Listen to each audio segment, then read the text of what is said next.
What is up, hooligans? And happy freedom. Welcome to another episode of Coffee with Hooligans, where we try to make the news suck a little less. And I appreciate all of you guys being here. If you're over on Rumble, please hit that like button. More likes equals more hooligans. I'm going to read through the chat really quick, and then we will read through the schedule really quick, and then we will be checking out all the chats. So let me know how you guys are doing. Now, before we get any further, I want to remind you guys, if you would like to join the website, right now is the time to do it. Go get yourself a membership for jeffmaclive.com. That way you can watch today's live. You can post in Hooligans Alley, and you can hang out with all the hooligans in the group chats. Plus, you'll even be able to join us Fridays, 6 p.m. Eastern time for our voice chat, which is a lot of fun. So definitely go get yourself a membership for jeffmaclive.com. We'll be starting off with a few videos on the Hurricane Helene or whatever the fuck it is. The disaster going on here in America that isn't getting enough attention. So the first one's titled, "Where is FEMA and where is the federal government after Hurricane Helene?" They've only got money for foreigners. They don't have any money for us. Then we got video, South Carolina pilot flying volunteer supply and rescue missions ordered out of Lake Lure, North Carolina, because of arrest threat. This guy who owns a helicopter was helping people, and the police couldn't have that. So they told him they'd arrest him if he didn't stop helping Americans. Then our third video on the subject is titled, "Old Woman Being Rescued. She had to jump from her home as it was floating away." This is a kind of tense video to watch, but everyone ends up okay. It's crazy what's going on in the country right now. Then we got video titled, "White House Sides with Union as Dock Workers Strike Enters the Second Day." There's a lot of videos of these port strike people that are like bragging about how the shelves are going to be bare and stuff like that. Now, they don't really do that in this video. This is a follow-up video about details and stuff like that. But I dug through a bunch of videos where those dock workers were like, yeah, I don't care if you and your kids starve. I want more money, blah, blah, blah. And I don't think that makes them look very good. But that's just my opinion. I know they're mad and whatever, but it's not good to bet against America. Anyways.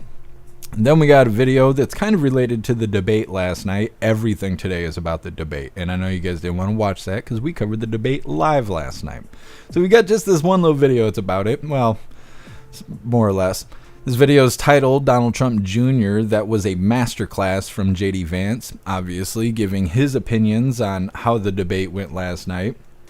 Then we have a video that's kind of related. It's titled, "Tim Walz Being Heckled About Saying That He Became Friends with School Shooters During the Debate."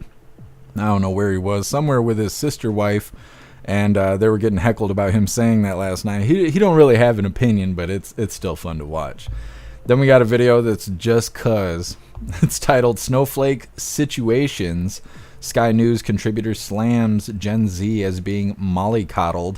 Now, these people are foreign, so they use that kind of lingo and whatnot, but they're bitching about Gen Z because their Gen Z sucks like our Gen Z sucks.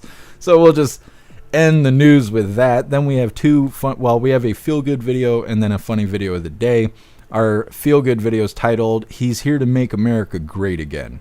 And our funny video of the day is titled, "Happy Freedom, You Hooligans."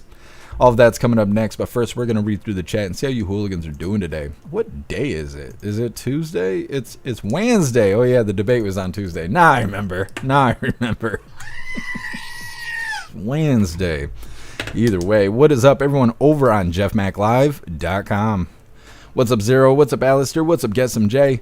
What's up, 10 Man? What's up, Russell? What's up, Damsel? What's up, Annette? What's up, Snooks? What's up, Breeze by You? What's up, Mercy Rain? What's up, Matt? What's up, J Spray? Happy freedom, you hooligans.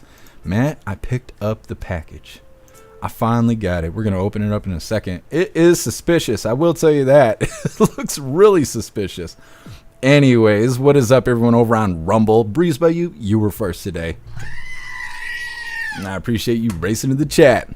Matthew, I don't know if we've had a hooligan be first on all the platforms like you had wrote me an email about. I didn't realize that you were the first to do it. So you're badass, Matthew. I appreciate you racing to the chat. I wish we could have honored it. Maybe we did. I don't know. I don't remember. But I think you're the first to do it, Matthew. What's up, Astro Hammer? Happy freedom. What's up, Sly Dog? What's up, Disco? What's up, Dutton? Russell, you're omnipresent. I appreciate you. What's up, Cody? Happy freedom to you. Let me see here. Scrolling through. What's up, Black White Bull? Appreciate you being here. What's up, What is up, Zupia? What's up, Trump Girl? Happy freedom. Let me see. Alistair, you're omnipresent. Appreciate you. Let me see. What's up, Silver Wolf? Happy Freedom. Silver Wolf, are you going to go to the Saginaw Trump rally tomorrow? It's supposed to be at 3 p.m. Eastern time. I'm trying to figure out if there's a way to get over there. It's like 3 hours away from me. What's up, Musky Boss? Happy Freedom. What's up, Pumpkin? Appreciate you being here with us. What's up, Life Flag? Happy Freedom. What's up, Mr. B New? Appreciate you sliding through with us. Don't forget, hit that like button over on Rumble. What is up, everyone over on Kick? Alistair, you truly are omnipresent. I appreciate you. What's up, DeMarquise? Happy Freedom to you. And what is up, everyone over on Twitch? Goodness. Twitch. What's up, Tony Rich? What's up, Rods? Happy Freedom. And what is up, everyone over on the communism platform? What's up, Cheeky Chops? What's up, Proud Patriot Girly? Why can't I talk today? What's up, Lion's Heart? Happy Freedom. Sly Dog, you're omnipresent. I appreciate you. Alistair. Good to see you over here. What's up, Proud Ankle? What's up, Sage Pup? What's up, Miss Weaver? Mrs. Weaver? Appreciate you. Mrs. Weaver, Saginaw, where? What state? In Michigan. I don't know. Do you guys got Saginaw anywhere else? Saginaw is a pretty common thing here in Michigan. You hear Saginaw on the news all the time. Either way. What's up, Fitzy? Happy Freedom. What's up, Hair Juicer? What's up, Guessum J? Happy Freedom. Snooks, your package dropped? It didn't drop, but we will get into it. You know what? Is there a way for me to play the video?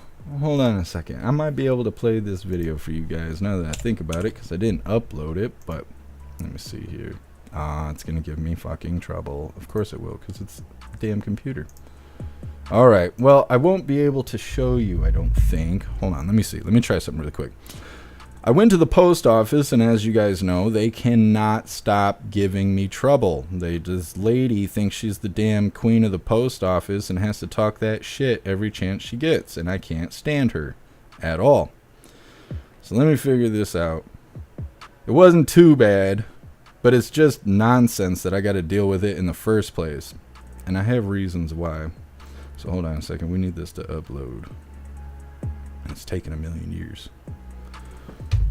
Anyways, while we're doing this, we'll go ahead and open this up. Does that not look suspicious?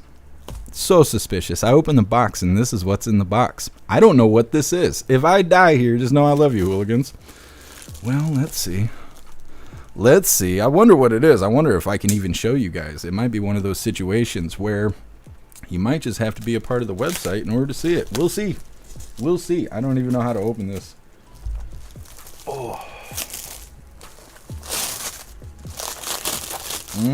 Now remember, if I die like this, you guys got to celebrate at my funeral. You got to take shots, tits out for Jeff, you know, stuff like that.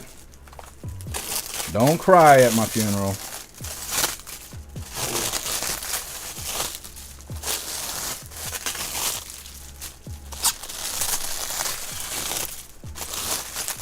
The scary thing is if it smelt weird, I wouldn't even be able to tell. I'm sure it'll be fine. Maybe, we'll see. Is it Christmas? It'll be Christmas by the time I'm done unwrapping this. I wonder.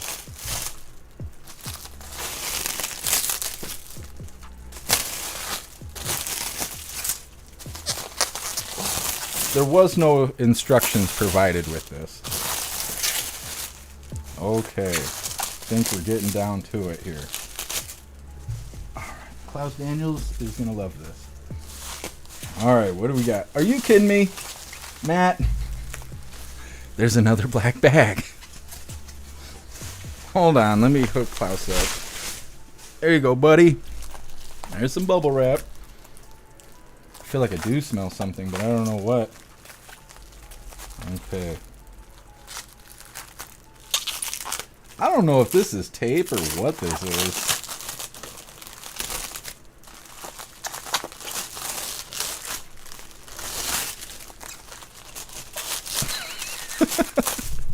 Zero, it's a roll of bubble wrap. Yeah, I guess. It could be. No, it feels like there's solid things in here. I just don't know what it is. Oh no, whatever it is broken. Let me see. It is, some of it's broken. Ugh. The damn lady probably kicked it or something, because she's a fuckhead. Yeah, whatever it is a little broken.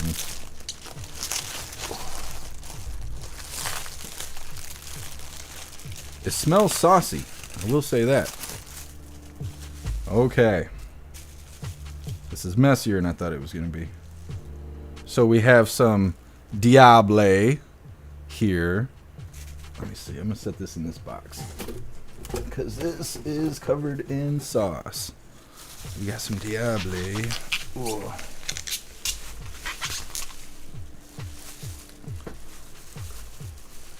Come on. We got another Diable. This one's not sauced up. Heck yeah. So excited. You can never have too much Diable. Oh. But this one right here, this didn't make it. Yeah. I don't think these two made it.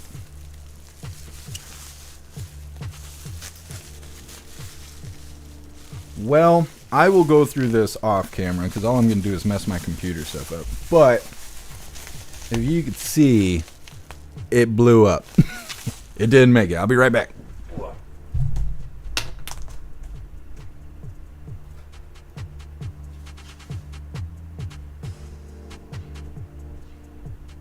You see all that bubble wrap, Klaus Daniels? Oh, so excited. Ooh, here you go. There you go. Remember, you don't vote for me, you ain't black. All right. Anyways. Whoo!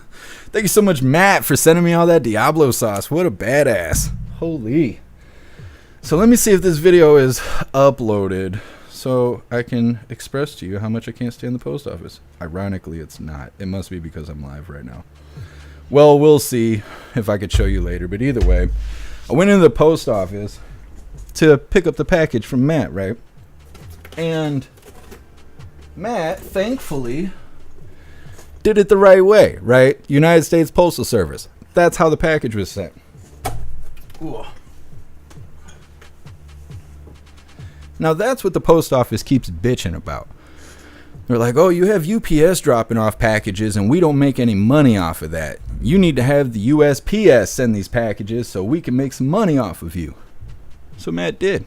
He sent it the way that they wanted him to send it. And I go to pick up this bullshit and she says, well, since you live here, we have some cleaning for you to do, blah, blah, blah. And I was like, okay, thanks. And just walked away from her. Still got what she want. Still had to fight me over the damn package. Stupid. Cannot stand those people at the post office. I don't know. Didn't threaten her life today. Thought about it. Either way, thank you so much, Matt. I appreciate you sending me the Diable. Heck yeah. Snooks, you cut that out. You cut that out. What's up, Cassandra? Happy freedom. Zero. Every time Jeff walks away, it's like Michigan is getting an earthquake. I'm dense. I'm nice and heavy. That's how it goes. Let's see, Matt. There's also a squeeze bottle. I will check it. It's messy. What I have left in the package is messy. But thank you so much, Matt. I appreciate you. Yeah, Breeze Bayou, she is a bitch, and I don't know why she hates me so much. Just mad. Like I said, she condoned me being assassinated and stuff like that. So, you know, I don't know. I'm not impressed with her. She's only got so many years left. She'll be dead anyways. Well, we're going to start in this first video. It's titled, Where is FEMA and Where is the Federal Government After Hurricane Helene? So, before we get into this, I got to remind you guys really quick, we have these Outraged Hooligan t-shirts.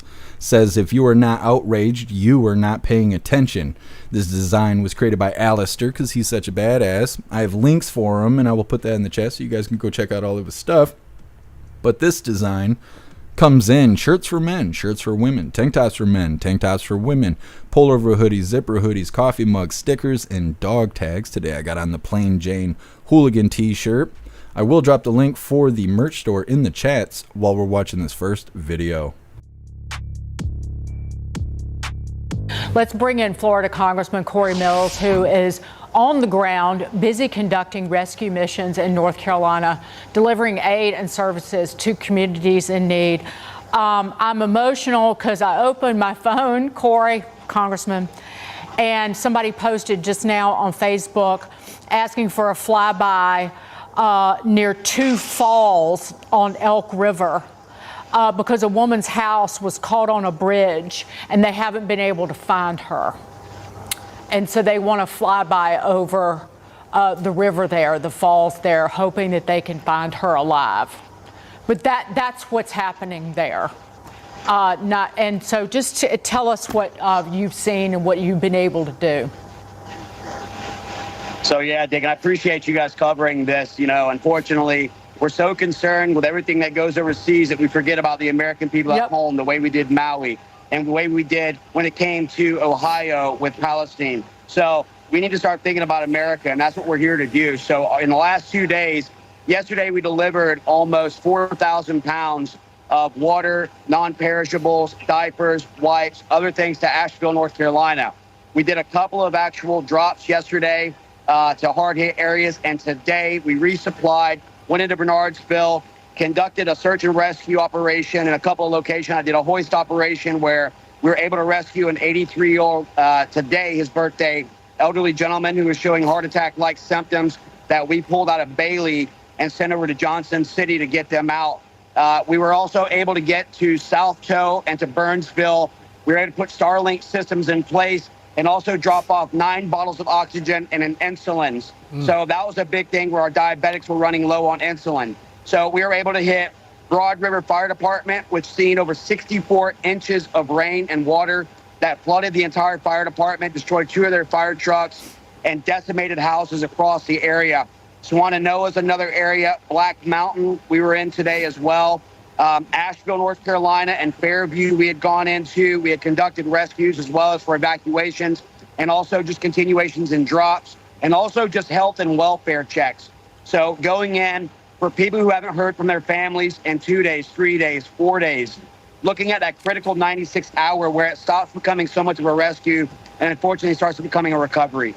And so we've been going into all these areas. We're going to continue to stay here to help Western North Carolina.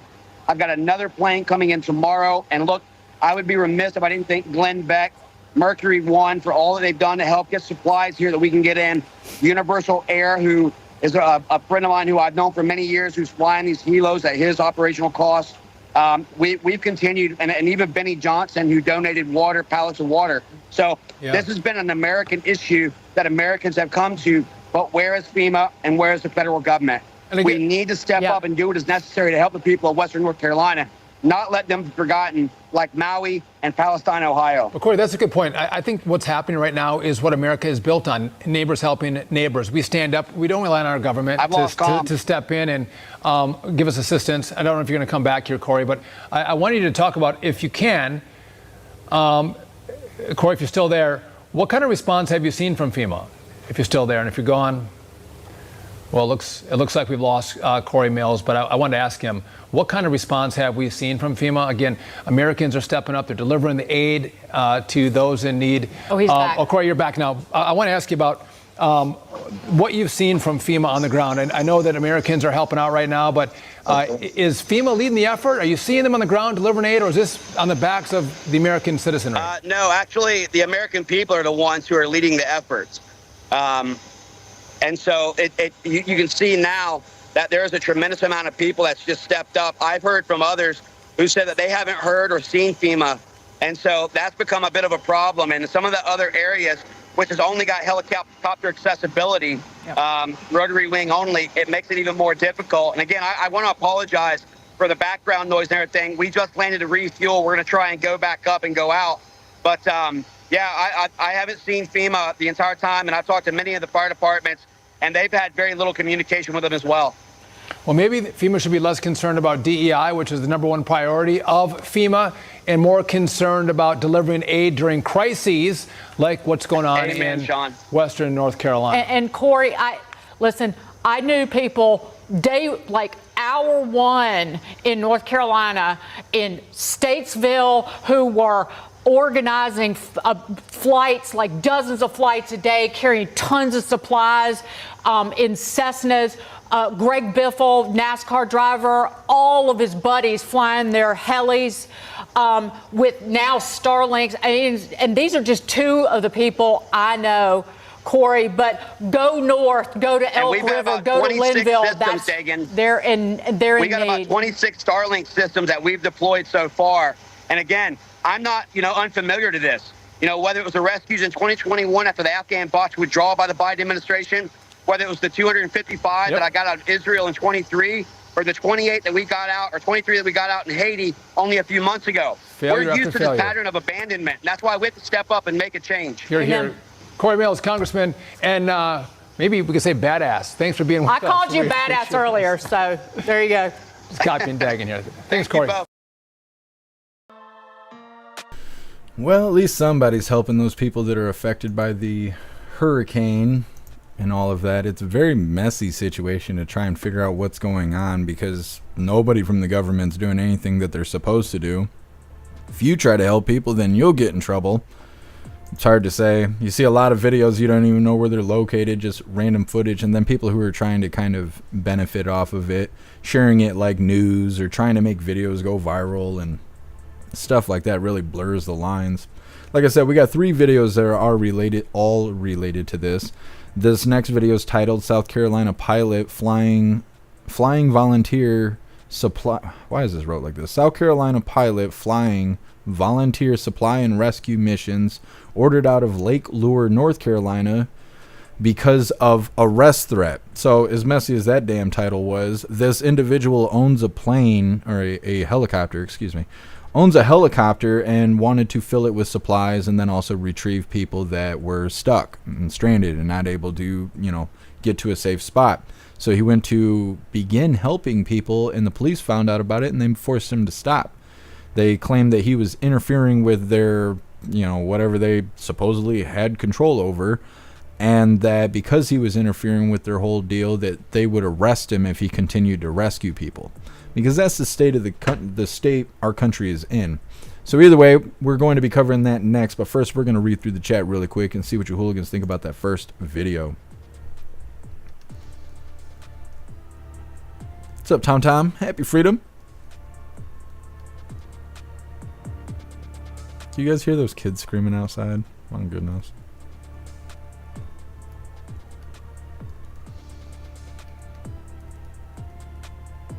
Here, Juicer, I agree. Land grab for lithium mining. Is that what they're doing? Is that what's going on? There's some ulterior motive happening? And at the Red Cross is helping the illegals cross. I've never heard anything good about Red Cross. Ever. I've never heard anything good about Red Cross.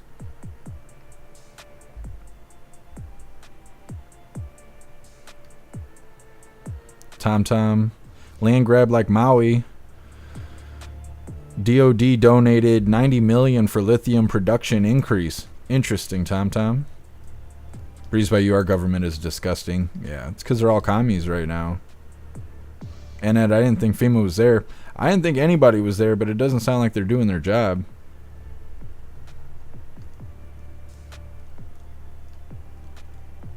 Man, after Katrina, the smell of death was strong for months.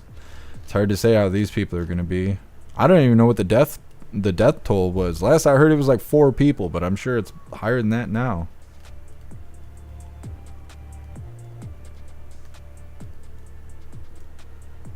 Breeze by you, yes, always ulterior motive with this treasonous government. Yep.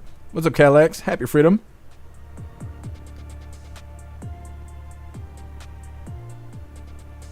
Exactly here, Juicer. Yeah, I don't know. And this individual that was flying the helicopter, as far as I know, he was in the middle of doing something and he had to leave a person behind and come back and get them. And in between, the police stopped him.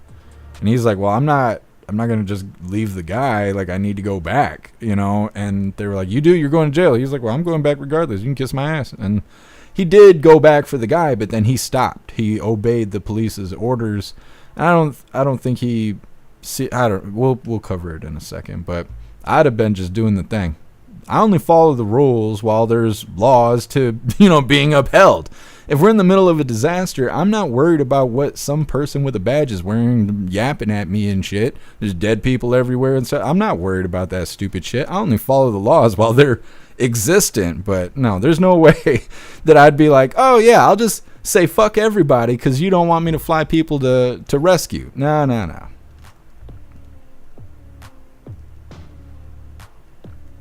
Jump off a convoy of hope is amazing, and I personally vouch for them. I haven't even heard of that yet. I wish they wouldn't use convoy, because that word has been tainted over the last couple of years, but hopefully they're out there kicking ass. Zupia, last I heard, over 100 dead and thousands missing. It's terrible. Stoner, Red Cross's asshole. Yep, you're not wrong.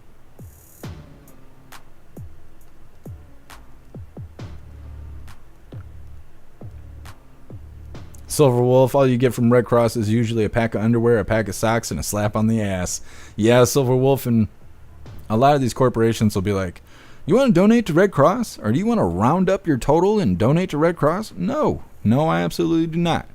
Because they're, in order to be, I can't even think what it's called, like a charity or whatever, only like 40% of your profits or something like that has to go to the cause. The rest of it just goes right in your pocket. So unless you actually know these causes you're donating to, chances are you're just paying people to be corrupt. Until I'm balling, I don't donate to shit. I don't. I need every dime I got. What's up, Plastic Quack? Happy Freedom. What's up, Nana? Appreciate you being here. Break a Leg Freedom Factory even helped. I don't know who that is, but that's awesome. Trump Gorilla, it's bad here.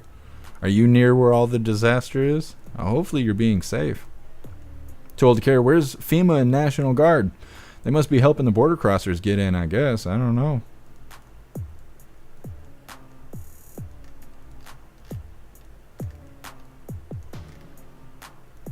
Jump off of they are. That's awesome.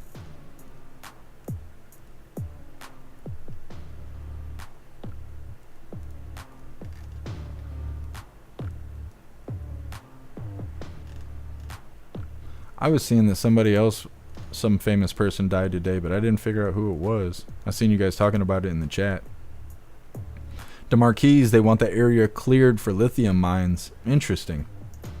I'm surprised I didn't see anything about it when I was grabbing videos. Thank you so much, Zero, for joining the membership program over on Twitch. And welcome to the family. You're officially a hooligan. And I appreciate you joining us. Jay Blazer with a kilo of broken sauce. No. I just got to clean it up. I didn't want to make a mess right here at my desk. I'm going to go through it and stuff, and anything that's salvageable will be salvaged.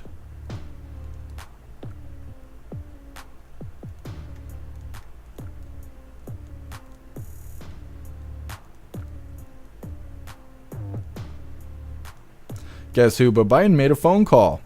He was too busy on the beach to act while VP Harris was at a fundraiser. Yep. And as far as I know, they're not going to do anything. They don't care. It's not the Ukraine. What's up, Cobra? Happy Freedom. Cheeky Chaps, I got a kilo of sauce. Mushroom,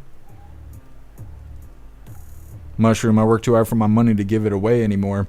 Yeah, Mushroom, I mean, I'm not against helping people, but those goofy little setup manufactured donation booths when you're buying coffee or you're checking out at Walmart or you're going through Taco Bell and they're like, hey, you want to give us your money? No. No, I'm paying too much for tacos as it is. No, that's different than if you've seen somebody that needs some help and you're hooking them up with some help. That's, you know what I mean? That's different, so I'm just saying. What's up, Little Snowflake? Happy Freedom. What's up, Lone Wolf? 10 cents on the dollar. Burr. There's also crystal mines for computer chips. That's probably what they're after. Knowing our government.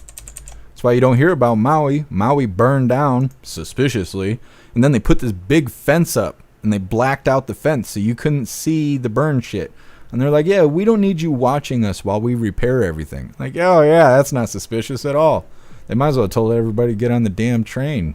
Anyways, we're going to get into this next video. Like I said, I'll try and read the title again here in a second. It's a damn mess. It's a damn mess. It's like following Democrats around. But anyways, this individual owns a helicopter, and he is attempting to help people who are going through this disaster from the hurricane. And while doing all of that and doing a great job at it from what it sounds like, the police started to interfere, claiming that he was interfering with whatever the hell it is they had going on, and that he needed to stop helping people because if he don't, then he's going to be arrested and sent to jail for helping people, I guess. I don't know. This is how the title is wrote from whoever the hell posted this. South Carolina pilot flying volunteer supply and rescue mission ordered out of Lake Lure, North Carolina because of an arrest threat. Now don't forget, hit that like button and let's get this rolling.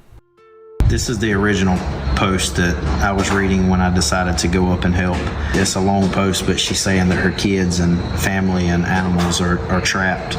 No way out, no supplies, and the only way in or out is accessible by helicopter.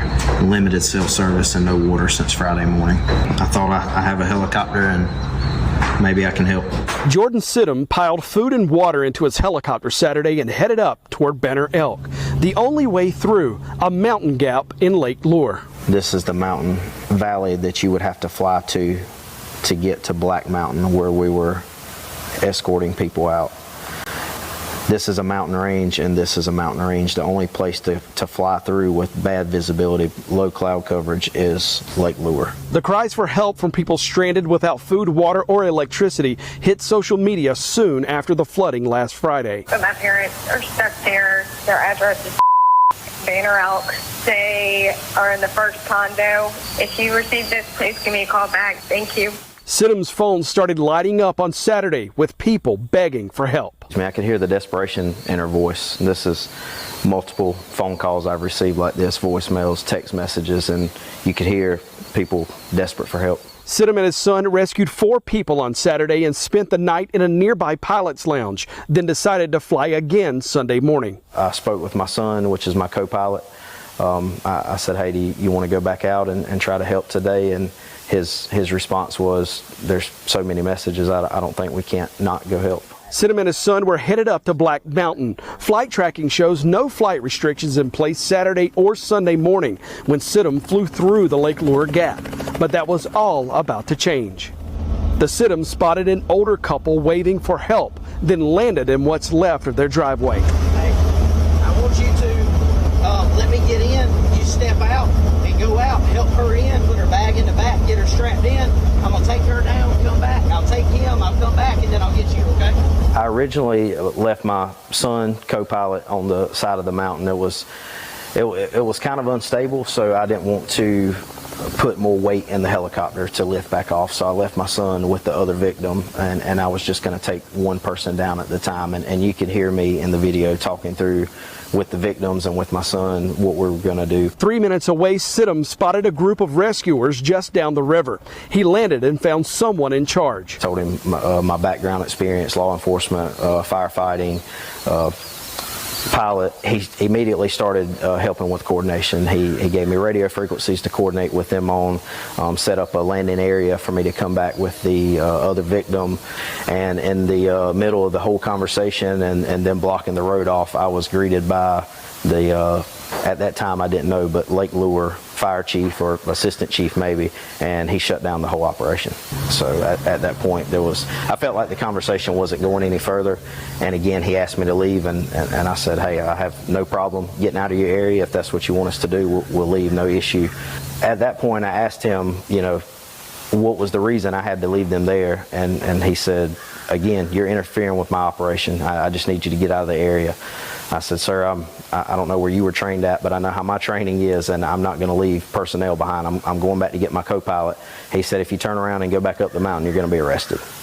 I said, well, sir, I'm going back to get my co-pilot. I don't know what to tell you.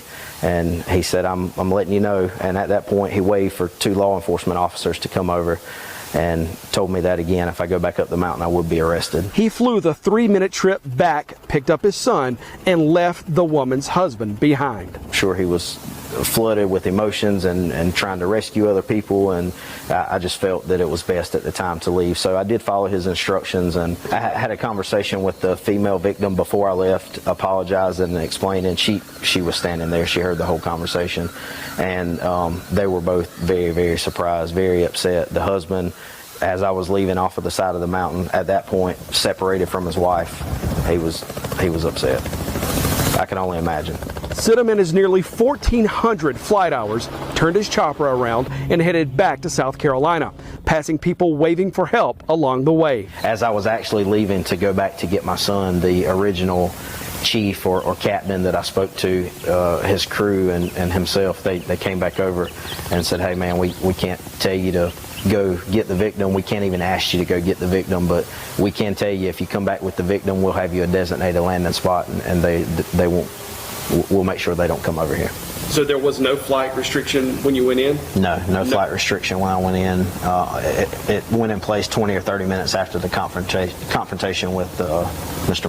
You feel like that was coincidental, or do you think that was because of what happened? I don't think it can be coincidental when there has not been one in place the day before doing rescue operations, the night of, the morning of, that took place after our altercation. I think there would have never been a TFR put in place had we not had that conversation. If I had to do it over again, I would have stopped and I would have rescued as many people until they decided they were going to arrest me. Well, interesting. Most of the time you can't get Americans to help shit. How many times do we cover videos on the subway where somebody's getting stabbed or shot or raped or beaten senseless, and everybody just pulls their phones out if they do anything at all? And then in this situation, this guy's flying his damn helicopter out there to go save Americans and leave it to the police to actually do their job all of a sudden. They don't have a problem when the border crossers are whooping their ass.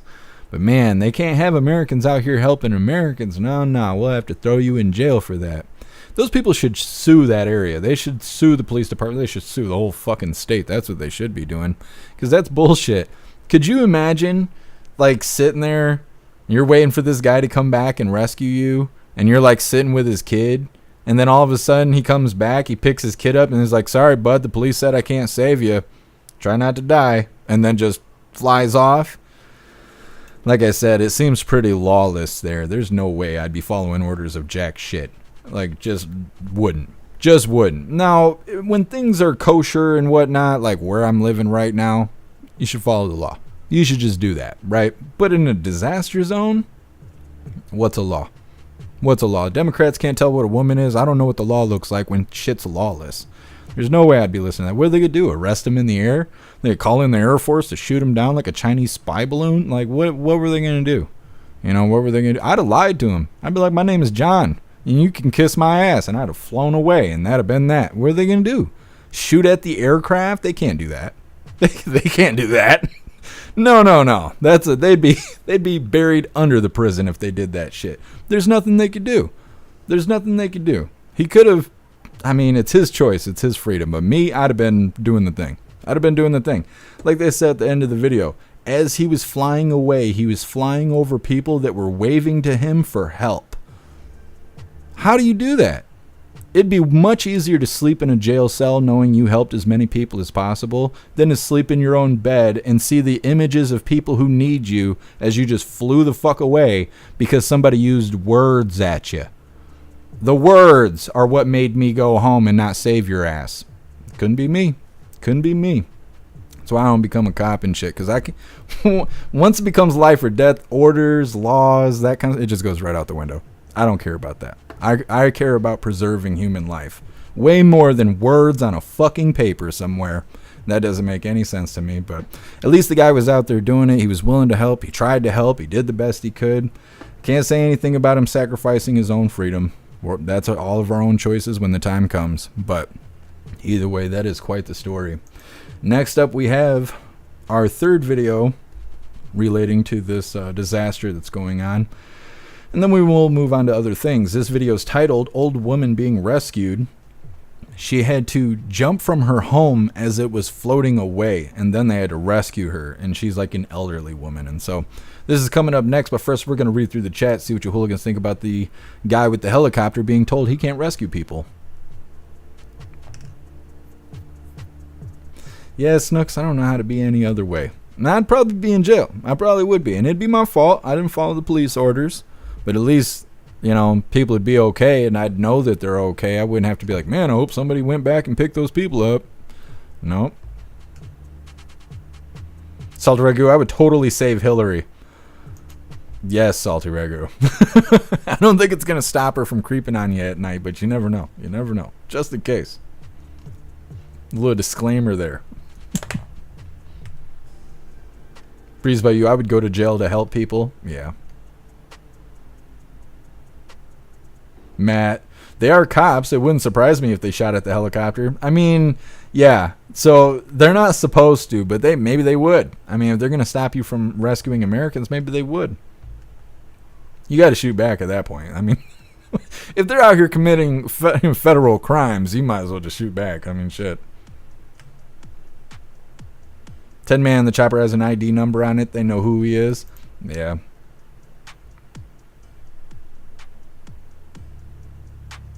Breeze by you. There's no way to leave people that needed help.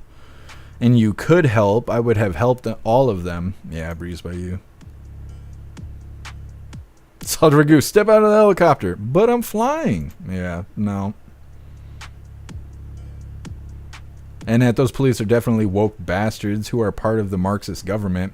It's got to be. It's got to be. I've been around so many cops that don't care if you're breaking the law for the right reasons.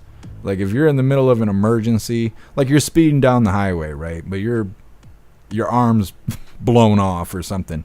Yeah, you might get stopped, but when they see that your arm is missing, they'll escort you to the hospital at 90 miles an hour or whatever because the occasion demands for it.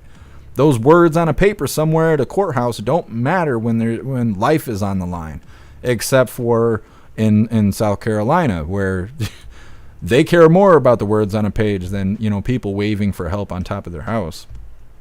What's up, Christy Star? Happy freedom.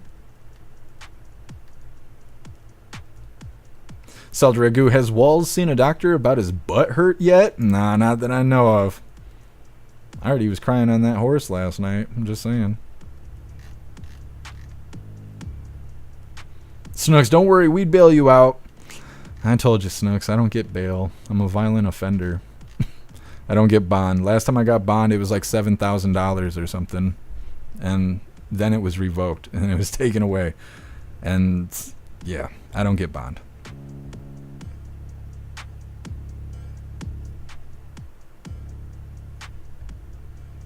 Well, be safe out there, Cadillacs. Appreciate you sliding through.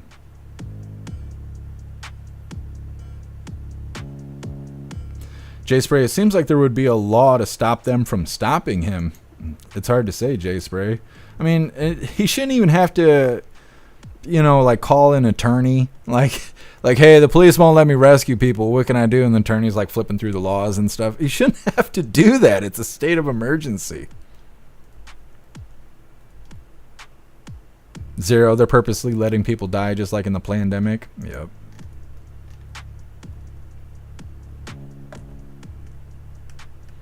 Snooks, I'm very good with my words. You'd get a bond. I can swear when needed. Snooks, every magistrate I've ever met in my entire life is a woman. So I don't know how you're going to sweet talk your way into me getting a bond, because magistrates are the ones that set the bond. It'd be a miracle. It'd be a miracle if you could get me a bond. I was really good friends with a magistrate. When I was young and I was 17, I was getting in trouble. I was on house arrest and probation, adult probation.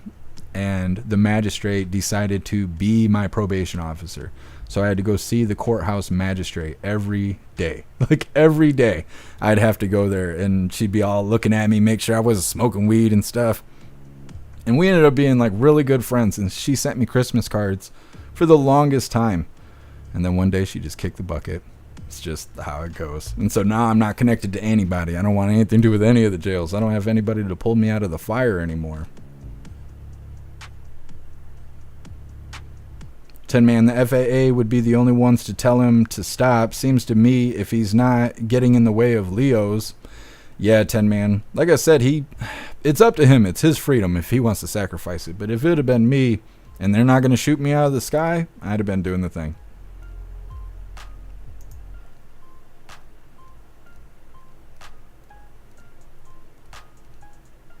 Normal Times. Harris is like a hurricane. Yeah, she's a fucking disaster. You're not wrong, Normal Times. She's a disaster. Told to care sheriffs are usually better than local cops. I could see that. See, there's nothing but sheriffs where I live. There is no local police. It's just sheriffs. Sheriffs and state boys. They'll both shoot you if you move too quickly, but that's about it. No, Klaus Daniels. I don't know if you guys heard it. Big ass stink bug just flew through the room. Klaus has got the AR out. He's like, holy shit. It's all bad. What's up, Master Meatball? Happy freedom. Trump Girl, our local sheriff's department has been awesome through this, but some others don't care. Yeah, Trump Girl. Well, just like everything else, you got some good ones and you got some bad ones. True American, why did they bleep the cop's name, by the way? Why are they protecting the name of the officer? I have no answers for that, True American, but that's a great question. Mr. B News, scary black assault chopper. Mm-hmm. Craig, they definitely would shoot. They might. They'd be getting shot back. There's no way. There's no way that you're going to commit a federal crime against me and I'm just going to take that shit. There's just no way. I'll follow the law as long as you follow the law, but the day you step outside, you're locked in this little room with me, buddy. That's the way it is. That's the way it is.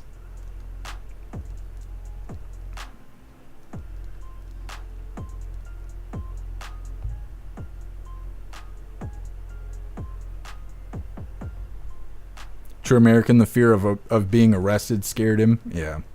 Well, people that have never been arrested, they're kind of flimsy on it. Their only perception of going to jail is like TV or stories from family members and stuff. But once you go, you know what you're in for, and then you can make more conscious decisions like that. You're like, is this worth sitting in a concrete room? Saving life? Yeah. Yeah, it is. At least in my opinion.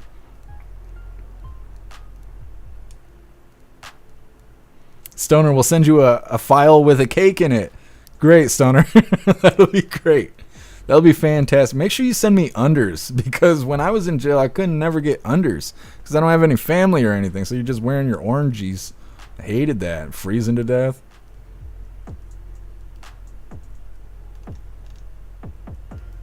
Screaming Eagle, you should have followed the rules. Mm-hmm.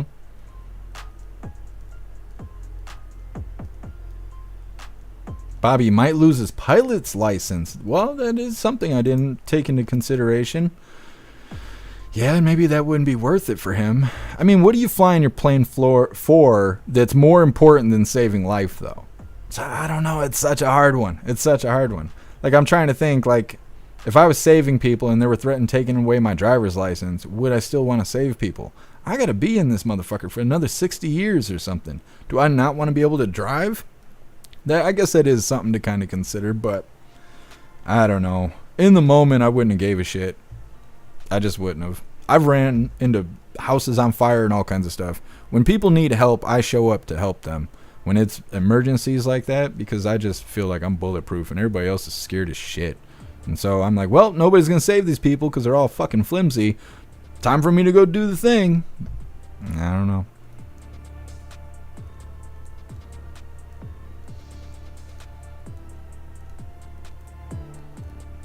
J Spray, jail's not so bad. Stomach will be fucked up for first couple days though. Still ain't trying to go back. Yeah, J Spray. Yeah. I know the jail food is terrible. It's terrible.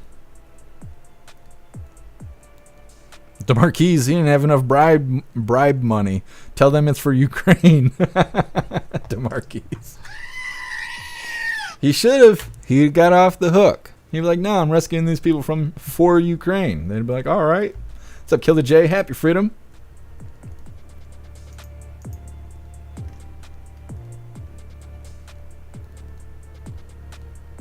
Find a fix it. You think if that guy was military and flew a helicopter to save people, they would have let him? Yeah, find it, fix it. I think so too. That's why I don't really understand what exactly was he interfering with.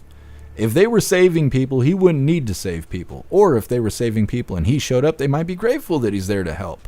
But instead to shoo them away and then just leave people stranded, sounds like those cops are up to no good. And it may not be them. It could be, captain or whoever the hell they take orders from.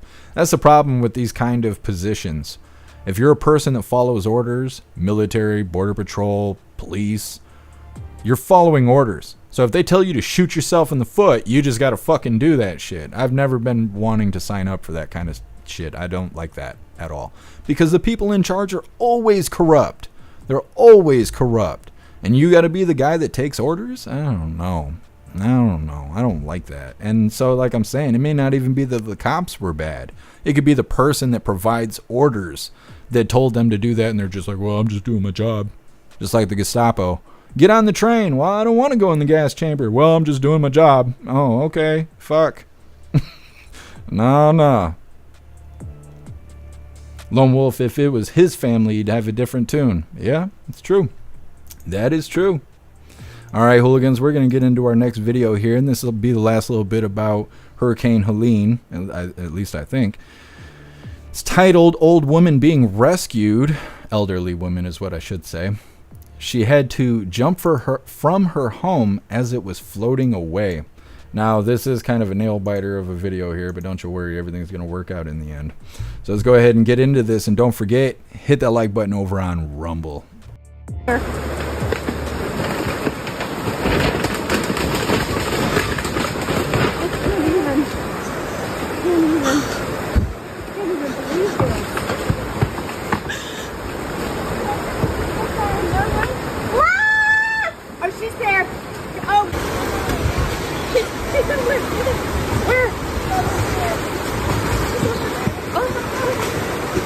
Wait, she's here? She's in the water right there.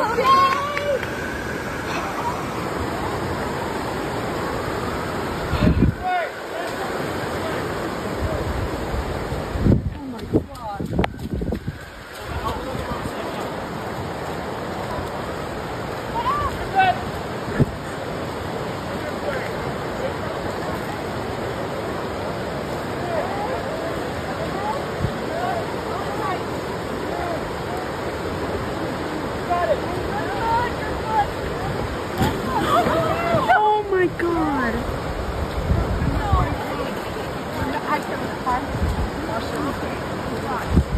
Grab the tennis court if she can. Oh my god. Oh my god. Oh my god. Oh my god.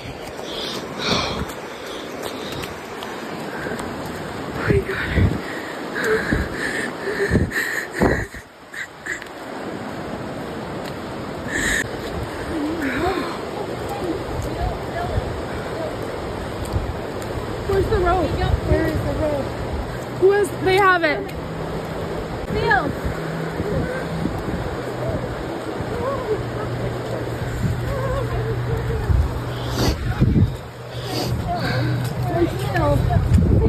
Alright, I'm standing up. He's standing up. Your husband's standing up. He was trying to find he was so needy. John, yell! We got her. What is her husband's name? Yell at her husband that we got her. Is he up? Where is he? He should be over there. Yell at him that we got her.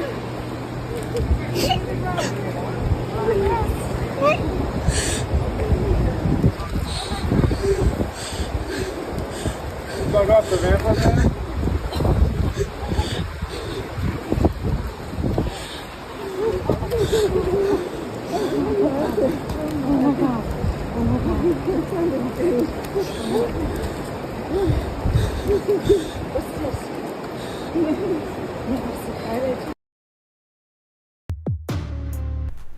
Well, they made it. Thank God.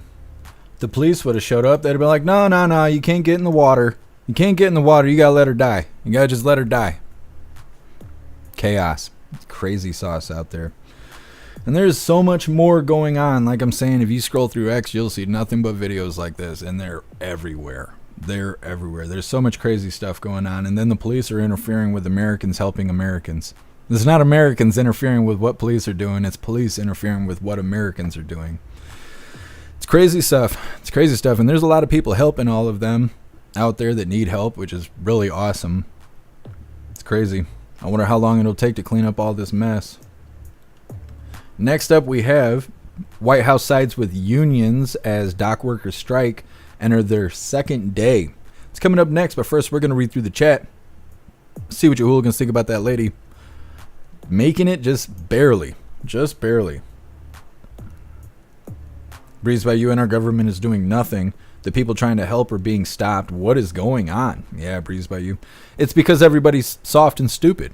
That's why I keep saying we need to make punches in the face great again. When people were worried about getting punched in the face, they weren't acting like dumbasses so much. But since everybody's so damn soft and stupid and nice and politically correct, well, human life is like a second or third thought after what's politically correct and what you're allowed to do. It's bullshit. It's bullshit.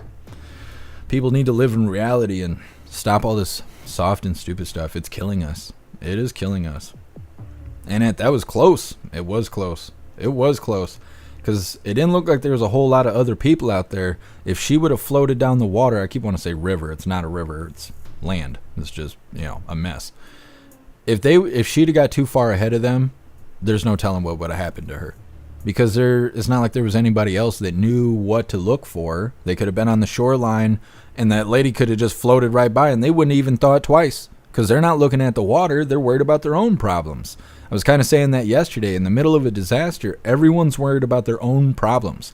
There could be shit going on 10 feet over here, and you're not seeing it because you're manic, you're out of your mind, you're in shock, you're trying to, hold everything together. You're not paying attention to what people are doing over there, which is why crime runs rampant. Or if people want to take advantage of the situation, it's very easy for them to do that. There isn't anybody who's okay in the area.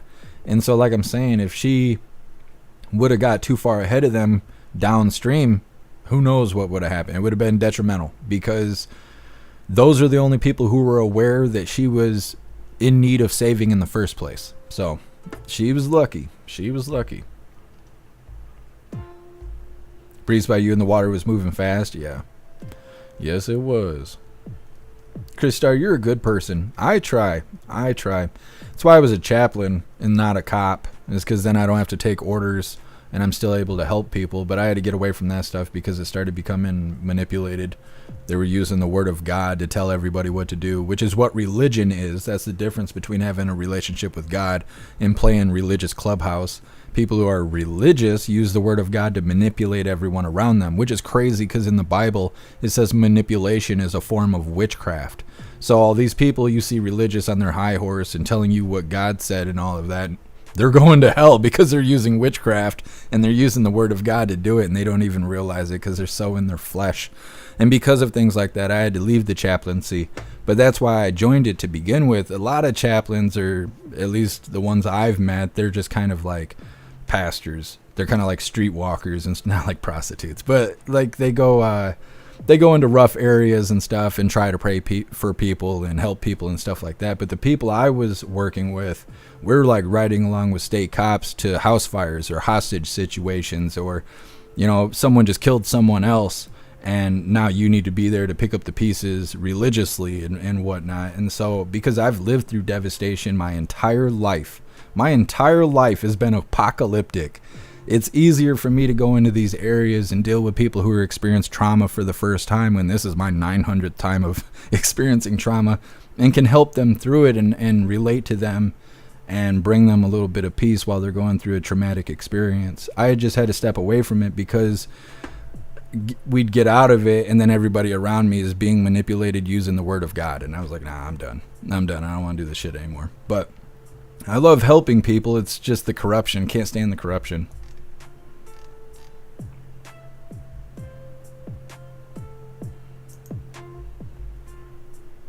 Stoner, they all float down here. I was saying that earlier today, but I didn't know we were going to be watching this. You stop that, Stoner. You stop that.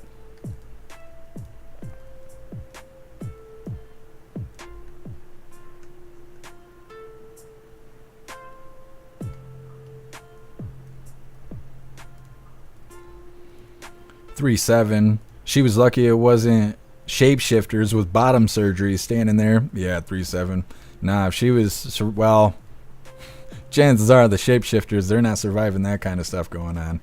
They're scared to hear what a woman is, let alone a hurricane. Pumpkin, pray for them all. Absolutely. Absolutely. Era 16 border crossers have been arrested for looting. I'm surprised they were arrested. I'm not surprised they were looting. Surprised they were arrested, though.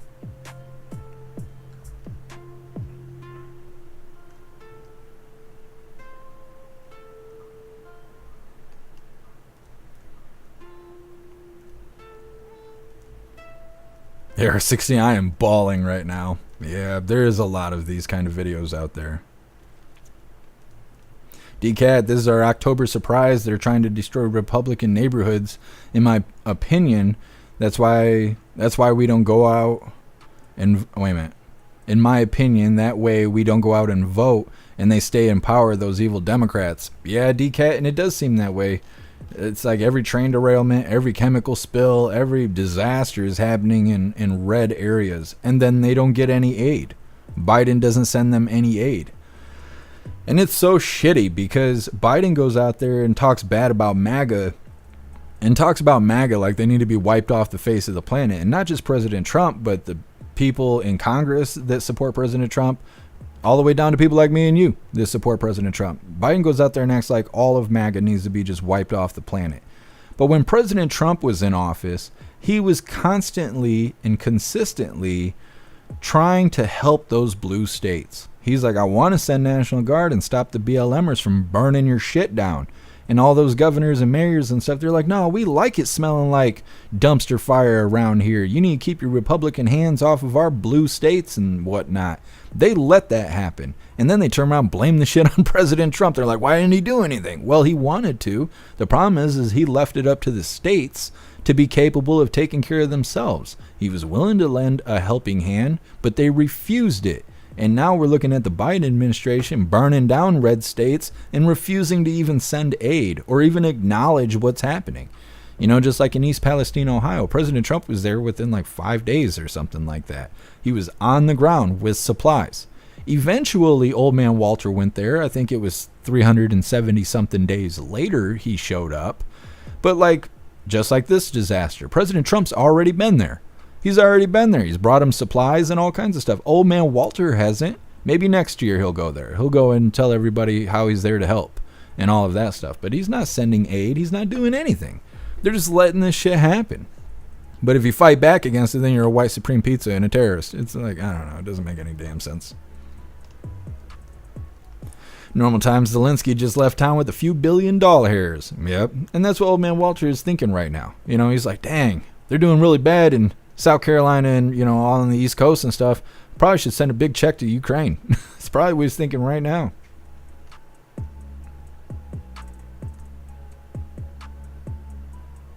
Matthew, I miss Get Some. He's over on the website.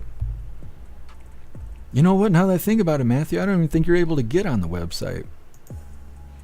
Well, Get Some will have to come say hello to everybody in the Rumble chat. Trump girl, yes, Dems need North Carolina. Well, they're messing it up right now, I'll tell you that. Craig, border crossers can just disappear. Yeah, I agree, Craig. That's the nicest way I've ever heard it put. What's up, Roy? Happy freedom to you.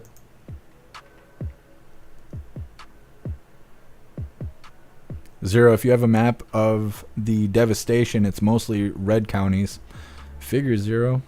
It's weird how that, you know, it always works that way. It's kind of like when stuff on the internet happens against President Trump. You know, Google censors things, Facebook censors things, whatever. And then they get called out for it, and they're like, oh, it was a glitch. It was just a glitch. It's always a glitch that ends up being against President Trump. Just like these disasters just coincidentally always end up in red areas. And no aid is sent. It's a Pag. Happy freedom. No worries. Appreciate you sliding through, Pag.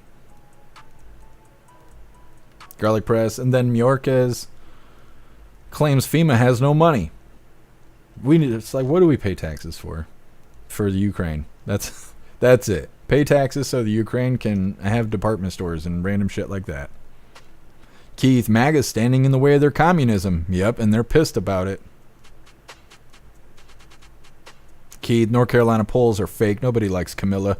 I think all the polls are fake. There's no way to even take an accurate poll. There's just not. Go to a MAGA rally and then do a poll on how well Helene Harris is going to do in 2024. That's basically what Blue Team does. I don't know if they walk around the office at CNN and go, hey, we're doing a poll, and just have each worker like fill out the poll. Who would you vote for if we were going to let you go outside and vote? And they're like, oh, I'd vote for Harris with a gun to their head, you know? Like, the polls are all fake. I don't watch any of that stupid shit. I don't look at the polls at all. I look at the yard signs. I look at the people. I overhear people talking, you know, sitting at a restaurant, sitting in line at the grocery store. I'm like looking at people because they have all the symptoms to tell me everything I need to know about who they're going to vote for. That poll and the bullshit on the internet is so manipulated. And if you're voting for President Trump, if anything, is disheartening. You're like, how is this woman that never got a vote, got less votes than I got, is up there running against the greatest president of all time, right? Of our lifetime. And they're competing in the polls. He's been campaigning for 4 years. She's been eating dog shit for like 3 months. How are they even considered, like, how are they selling the American people that it's a 50-50 race right now? There's no way in hell. There's no way. It's impossible. It's impossible. It's just no way. They're just lying to everybody. Now, Democrat voters, who are people who love to be lied to and they love to be manipulated and or regurgitate the lies that they received, they might fall for that stupid shit, but I don't know how anybody else does. I don't know how anybody that has their head completely out of their ass can't see what's going on here, because there's just no way. There's no way. It's like having a boxer who's trained for 3 months versus a boxer who has already won the championship and now he's been training for the last 4 years and it's going to be a tight race. What? No, not in any field does it work that way. It's bullshit, you know? So don't watch the polls. It's just misleading nonsense. What's up, DB? Happy freedom.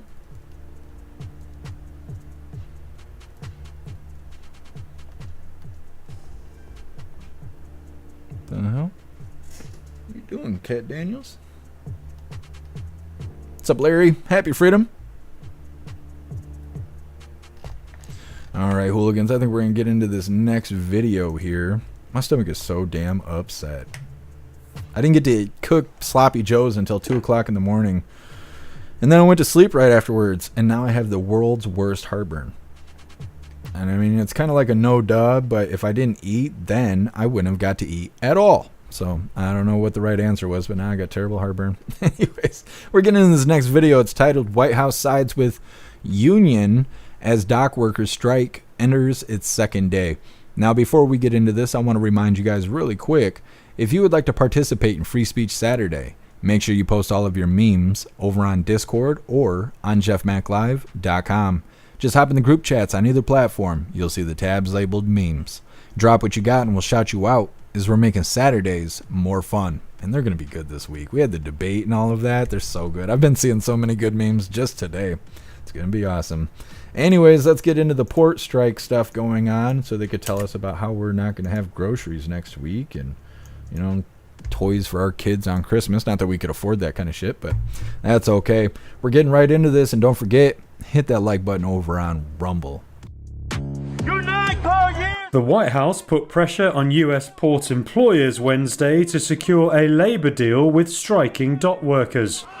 A strike by the International Longshoremen's Association, or ILA, union has blocked everything from food to automobile shipments across dozens of ports from Maine to Texas.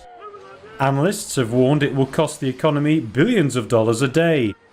One data firm found that more than 38 container vessels were already backed up at US ports by Tuesday. That compared to just 3 on Sunday before the strike. President Joe Biden said Tuesday foreign ocean carriers have made record profits since the pandemic, when longshoremen put themselves at risk to keep ports open. He added its time workers were offered a strong and fair contract. The White House said Biden also directed his team to monitor for potential price gouging activity that benefits foreign ocean carriers. The ILA represents 45,000 port workers and launched its strike just after midnight Tuesday. They took action after negotiations with the US Maritime Alliance, or USMX, for a new 6-year contract collapsed. The USMX had offered the union a 50% wage hike, but ILA leader Harold Daggett said the union is pushing for more. He wants a $5 per hour raise for each year of the new 6-year contract and an end to port automation projects that threaten union jobs. He said the dock workers were prepared to fight as long as necessary to get the wages and protections they want. The strike is the ILA's first major stoppage since 1977 and affects 36 ports. JP Morgan analysts estimate the walkout could cost the American economy roughly $5 billion a day. The National Retail Federation called on Biden's administration to use its federal authority to halt the strike. Republicans have also called on Biden to end the strike, warning of its impact on the economy. Biden has repeatedly said he will not do so. The US Department of Agriculture said Tuesday it does not expect significant changes to food prices or availability in the near term. Well, we'll see how it goes. Like I said, they keep joking about this stuff. You know, we were talking about that yesterday and I think the day before. The news, the White House, everybody, they're all joking about it. They're like, yeah, you're not going to have groceries next week. How's that going to turn out? And it's like, well, that sounds really controlled. Sounds really controlled. And if these people really have that much leverage, I assume they're going to get what they want. Now, there's a lot of people on X saying that these people don't deserve what they're asking for, that they already make quite a bit of money and they're just strong-arming their union or whatever because they have the leverage, because they're able to, because of the position they're in. Now, like I said before, I don't know a whole lot about unions because I've never been a part of one. I've worked in factories and stuff where they are unionized, but I was a temp worker at the time. And like I had told you yesterday, I think it was, a lot of the people that were hired in were actually bitching at me about being a temp worker because I make more than them because they got to pay union dues. Even though I make $5 less than they do, I take home more because of union dues, is what they were claiming. I don't know. I didn't look at their paychecks and I didn't let them see mine, but that's what they were saying. And they didn't seem like very happy people that they were a part of a union. So it's never been that appealing to me. Although in Michigan it is at will employment, meaning you can be fired for no reason. And it will say that on your termination papers. No reason. So if you're a part of a union, they can't do that to you. They can't just fire you one day because they feel like it. They have to have actual proof and they might have to fight the union on it. You can get attorneys and all kinds of stuff and they can help you with resources. So, I mean, there is benefits like that. But, like I said, I've never seen happy union workers. So, I don't know. And that's just my personal experience. But, like I said, there's a ton of people on X right now shitting on these port strikers because, I don't know, people are saying that they just don't deserve the money they're asking for. I came across a video, and now I kind of wish I had it. Maybe I could find it really quick. But there's a video I had come across where this guy was talking about how, you know, everyone's going to starve and this is your fault. And if you care so much, help us get our money we're asking for and blah, blah, blah, whatever. But there's captions around it saying, oh, this guy who's, you know, kind of celebrating how they're going to be working over Americans because he wants to make some extra doll hairs. They were saying that the guy saying that already made $900,000 this year, and now he's out there, you know, picketing, saying they need more money. So I don't know the reality of the situation. I just know that it's getting messy, and supposedly it's going to affect all of us. Only time will tell. I'm trying to see if I can find the video really quick that I'm referencing right now, because it is interesting, and I wonder how many other videos are out there like that with these strikers that are celebrating what's going on. They're like, yeah, you guys aren't going to be able to eat next week. Then you'll care. You're not going to be able to buy toys for your kid. And then you'll care. You won't be able to buy food for your cat. And then you'll care. I'm like, dude, whether you make money or not doesn't fucking mean shit to me. Stop standing in the way of my Legos. So I don't know. God, I can't take anything seriously, but I'm trying to find this damn video here. I don't know if I'm going to be able to find it.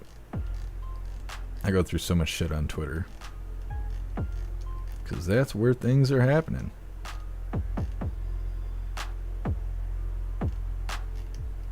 Nah, I don't think I'm going to be able to find it. Oh well. Anyways, we're going to read through the chat really quick and see what you hooligans think about these port workers on strike and everything we just talked about. Next up, we got Don Jr., and he's going to give us his opinion on how he thought last night's debate went.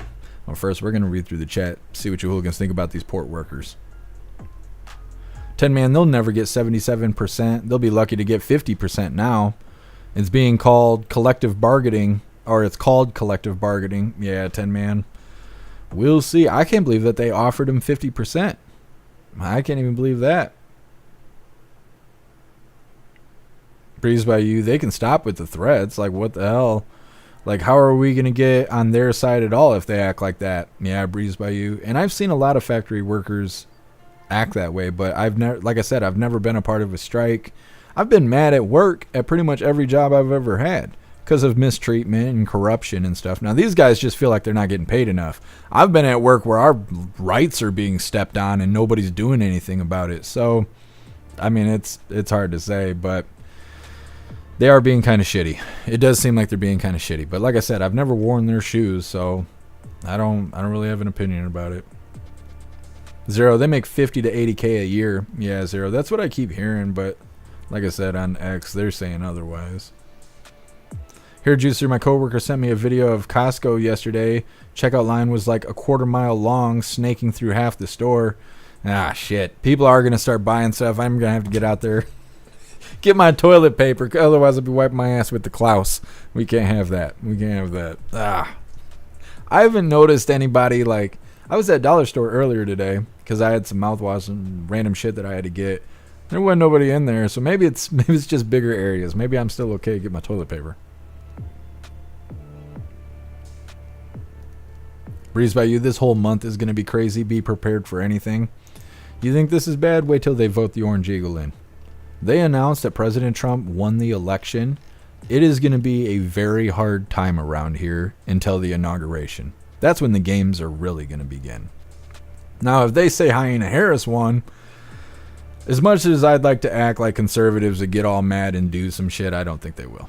I think it'll be just like when Biden won. Well, when Biden did what he did and he got into office, everybody got real quiet because everybody was pissed. And so I don't know, but that's kind of what it looks like. I have a feeling that the Orange Eagle is going to win, though. I don't think they're going to be able to rig it enough to lean it in favor of Harris. I just don't think so, but we'll see. I mean, I don't know everything. I'm just guessing.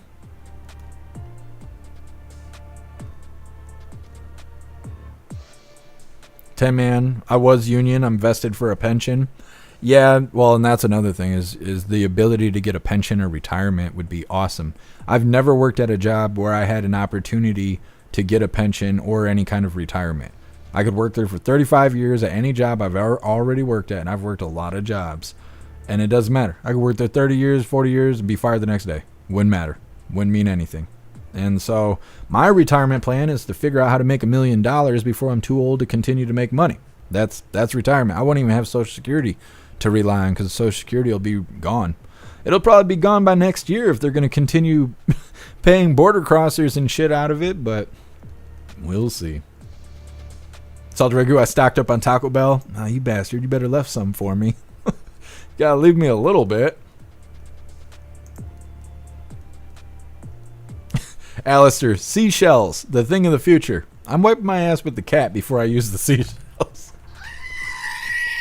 Cat Daniels, he's going first. It goes Cat Daniels, then socks, then the seashells. That's the order of things around here. Era 16, remember 2017? Every large blue city marching down the streets chanting, "Not my president." Yep. Alistair, I'm worried we won't do anything if Harris steals it. Yeah, I don't know what to say, Alistair. All I have is the opportunity to piss everybody off in the chat today. That's really all I got. But I don't know. I don't know what to think. What's up, JT3? Happy freedom to you. Giggling Spy, yep, giving Social Security to the newcomers. Yeah. And they've been telling me since I was a young child, just a young lad, that I won't get Social Security. By the time I'm 62, it'll be gone. And I will have paid in it my whole damn life just to not receive it. Bobby, the only Hooligans. That's my backup plan. Like I tell you guys, if this don't work out, you'll see me in a hot tub in the bedroom signing your name across my tits for donations. But, we'll see. We'll see. Screaming Eagle, longshoremen make a lot of money. That's what a lot of people keep saying. Era 16, we watched it here. Yep. So much stuff. We've covered so much stuff over the years.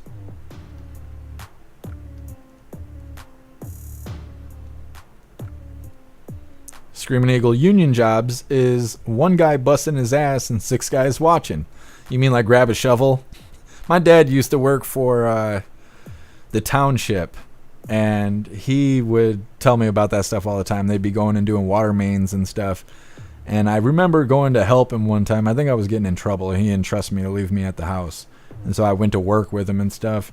And they're like, well, do this and do that. And I had nice shoes on. I was a dumb teenager. I was like, I don't want to mess my shoes up, blah, blah. They're like, at least hold a shovel. So I'm like, they're like, no, that's not how you do it. You put it in the ground, then you lean on it and watch everybody else work. And then they all start talking shit to each other. They're like, yeah, that's what John does. Da da da da. And that's how I learned the way of how things work out there when you're doing that kind of work, you know? Pumpkin, I don't feel sorry for them now. It is a bad time to strike. Yeah, Pumpkin. It seems really strategic to me. You know, like I've said the last couple days, every 4 years they burn the country down. They have two people stand up in front of all of us, and they both claim they're going to pull us out of the fire, and then they get us all eager to go vote because the country's on fire and we need someone to put it out. And now all of a sudden this is happening on top of a piss poor economy already? I don't know. It seems really strategic to me, but we'll see. We'll see. Bobby, we want unionized sex workers. Maybe. Maybe. I don't know. Grandma retired from her sex worker job. She's been a street walker for 40 years. That's all right. That's all right. Driving in a Cadillac. Screaming Eagle, just drink beer. You'll be fine. That's good advice. That's good advice. Too old to carry a 6,000-pound naked President Trump hanging by the Vegas freeway. Yeah, I have seen that. I don't know how they're allowing that to exist out there, but they are.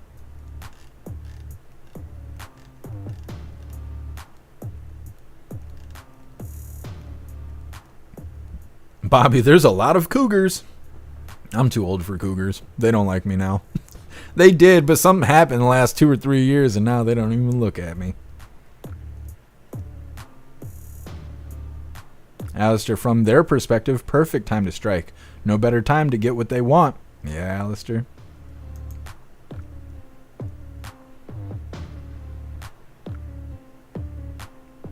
Snooks, you doing only hooligans and you'll make $1 million in 6 months. I don't think so, Snooks. I just don't think so.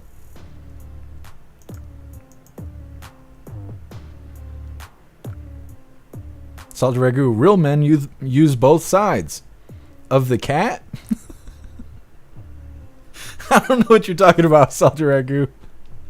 You get a couple wipes out of Klaus. You gotta hose them off a little bit. You'd be alright. Hair Juicer, pretty sure it was Belgium where sex workers just unionized. Wow. Talk about being progressive.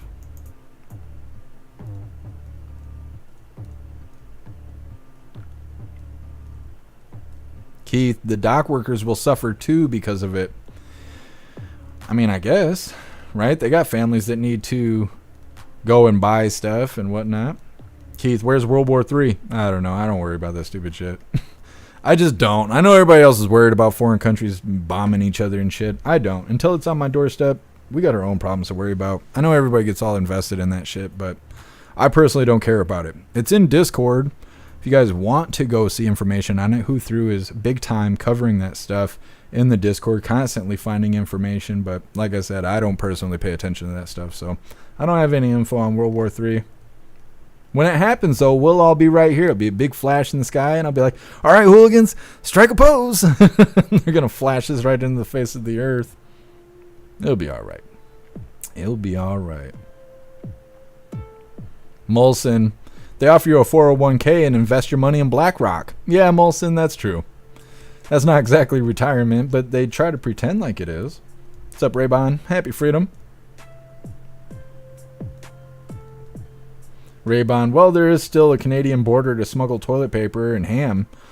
I can't cross the Canadian border. They think I'm a naughty hooligan.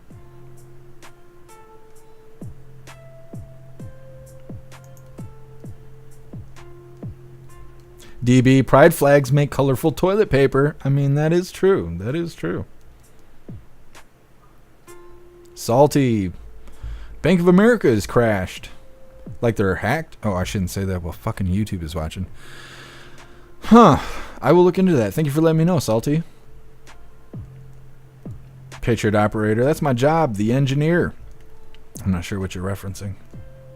Mitchell, will you sell farts in a jar? I mean, if it comes down to an only Hooligans, I'll be selling my toenail clippings and everything. Everything. Let me shave my head and just throw it in a bag for you. I mean, prostitution is prostitution. Some people already say that's what I do. I hate that. When I started live streaming, people would hop in the chat and they'd be like, get a real job. And I was like, bitch, I am getting a real job. I work 16 hours a day and I come home and do this shit. And now people are like, you're just a prostitute. People pay you money to take shots of hot sauce. I'm like, no, I'm taking hot sauce because I love it and my nose is running. Call me a damn prostitute. Fuck. Anyways, moving forward here. This is Don Jr. This is a little bit of a long video, but it's okay. It's titled President's Son, Donald Trump Jr. That was a masterclass from J.D. Vance. It's him and Sean Hannity. I know you guys don't like Sean Hannity. All right, joining us. Either way, Don Jr. is going to tell us how he felt about the debate, as well as a few other things that come across as they converse. Now, don't forget, hit that like button over on Rumble, and let's get this rolling. All right, joining us now from the Trump Organization, Executive Vice President Donald Trump Jr.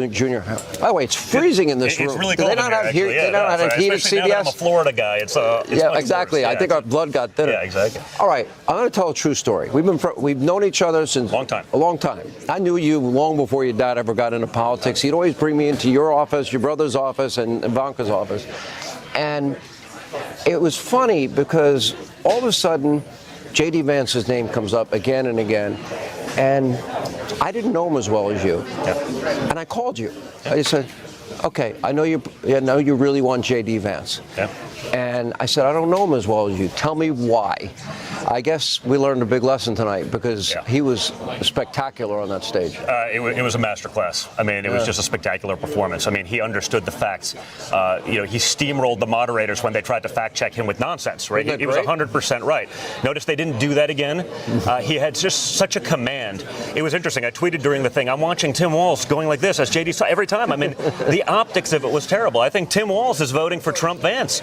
It was just an incredible performance. JD gets it. He's not going to, because they're not going to have feminine hygiene products in boys' bathrooms or gender-affirming care without parental consent. No, we're worried about policies that actually matter for Americans, not tampons in boys' bathrooms. Right. And that's the reality, Sean. We've seen that today. We see it not just with the longshoremen's strike, but you see it with literally Iran, not through proxies, but actually directly striking Israel itself today. Notice how that didn't happen under Trump. We went from a time of peace to a time of war, right? This is the Kamala Harris Biden administration, right? It's the same thing. They've had power. They're trying to pretend as though she magically started her political career 3 weeks ago when they, shoved her into that role. We went from a time of peace to a time of war. We went from a time of prosperity to a time of poverty. Everyone feels it. The world has been watching, and it has gone to hell in a handbasket, and it's because of the policies. Again, we've had 4 years under Trump. You know exactly what my father can do. Our enemies weren't attacking our allies. We weren't broke. No inflation, no high interest rates, no war in the Middle East. By the way, it feels to me we're on the verge of an all-out war in the Middle East. Of course we are. We can have peace again, and we can have prosperity again. But we're not going to have it with weak and feckless leaders like Kamala Harris. And again, I understand the media is going to media, right? They're going to spin it. She's a moderate because they'll do anything. They're the marketing department of the left, of course. They're spinning her as though she's a moderate. I mean, I'm seeing these. I'm looking at her policies over a 25-plus year career. The most radical person in the United States Senate, left of Bernie Sanders, and now they're saying no, she wants the wall. I'm saying, almost like Joe Biden putting on a MAGA hat. I'm saying, what is going on here? But they'll tell you whatever you need to hear to get your vote, and then they'll do whatever they want. Maybe I sound like a broken record, but no fracking, no offshore drilling, defund, dismantled, no bail laws, open borders, open borders, free housing, food, healthcare, education, sex change, amnesty, and they have allowed in murderers, they have allowed in rapists, they have allowed in other violent criminals, people with terror ties. We have Iranian hit squads looking to assassinate your father after two assassinations. Some of the other members of my family, including myself. Okay, your whole family. I've got that call too. By the way, I am sorry that you did get the call. I'm sorry. I did get the call, and I've also, in the last 2 months, had to explain to my 5 children twice that someone tried to assassinate their grandfather, who they love a lot. We've dealt with some stuff, but it's. By the way, your daughter it's Kai, important. who I interviewed at the RNC, she's a special kid. She is, She's and again, she wasn't apolitical. She's a 17-year-old girl, but she's been watching the attacks. She knows the measure of the man. She knows my father. She plays golf with him every weekend. She's probably spent more time with my father than any of the other Trumps combined. He may be watching, so I got to be a little careful in this one, but it could be close. He's a very good golfer, Sean. I got to be very careful. I'll never be seen on television ever again. No, she's great, and they have such a good relationship. But she was with me when that happened, and she went through it. And that Monday morning, 2 days later, she calls me like, "I want to speak at the RNC." I'm like, "Whoa!" That's a big speech for a 17-year-old. When I was 17, I probably had a hard time getting up in front of my classroom. And she was just so sick of it. And honestly, I think the American people are so sick of it. They're sick of what's going on with immigration. They're sick of what's going on with fentanyl. They're sick of the wars and the never-ending funding for wars. No one's articulated what victory even looks like. We can fund that, but we can't take care of people in their own hometowns. By the way, she it's gave disgusting. $8 billion to Ukraine. We now have given nearly $200 billion. Total. And how about $8 billion to Iran? We're just sending missiles into Israel today. How about we just send it to North Carolina, Georgia? We send it to Tennessee and Florida. They can't even be bothered, Sean. They haven't even shown up. My father's doing more for North Carolina and Georgia by getting Elon to bring in Starlink and supplies to be able to create communications. Honestly, what Kamala Harris and Joe Biden should do is Donald, please take over the disaster response, because we're too busy taking care of our enemies around the world and making sure that Iran feels comfortable and is well funded to keep attacking our enemies.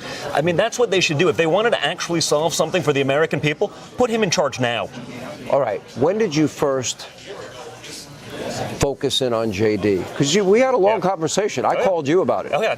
Early on, before this, before the Senate run, and 2 years before that, started getting to know each other. And again, there were some differences and otherwise, but he was the first guy to sort of come around and be like, you know what, I actually got it wrong. I mean, whether he bought into some of the media spin or otherwise, and him and I are just sort of getting to know each other. And some of his consultants were good friends of mine, and they're like, hey, do you think I can? Yeah, man, go ahead, talk to and we just started becoming friends. I'm listening to this guy, and I had read Hillbilly Elegy. I'm like, we actually need someone with that background.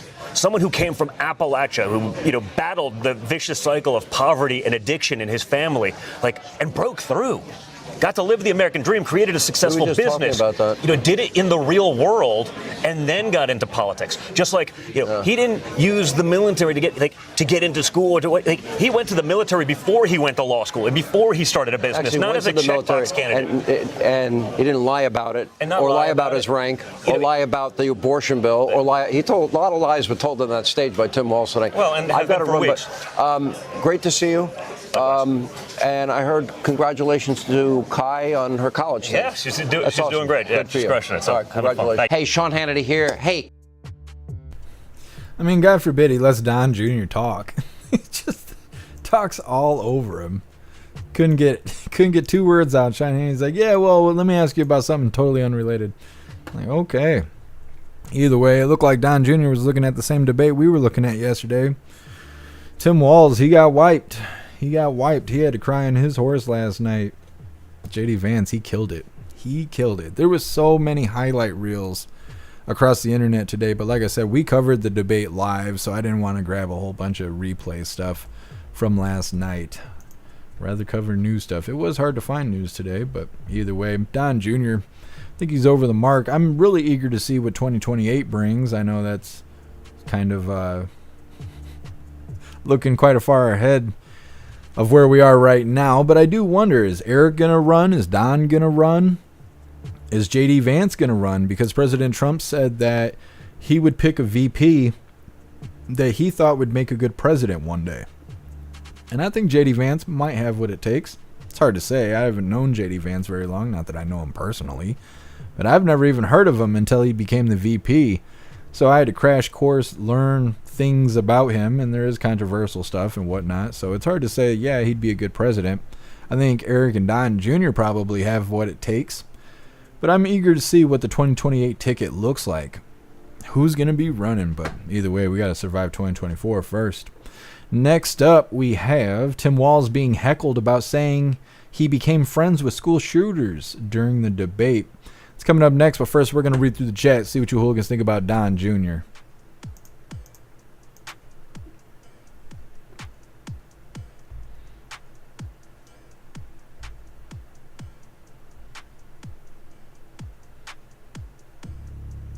Oh, here, Juicer, that sucks. That sucks. You gotta be careful. Holy.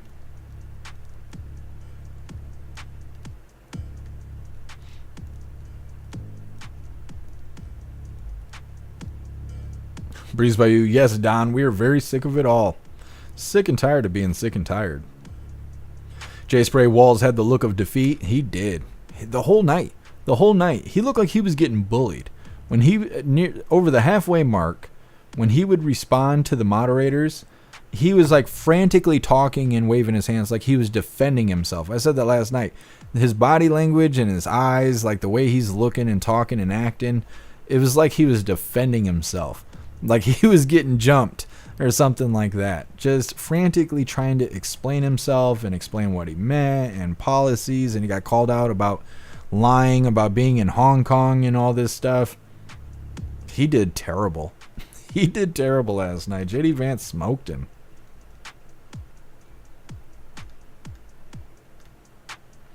Salt Ragu, don't use Klaus's TP. We might have to eat him. Yeah, I didn't think about that. I didn't think about that. I have to make some more considerations before I run out of TP. J Spray, JD, and Junior 28. That would be something, wouldn't it? Saldarigu, Snooks is hot 2024. There you go. There you go. What's up, Rolf? Happy freedom.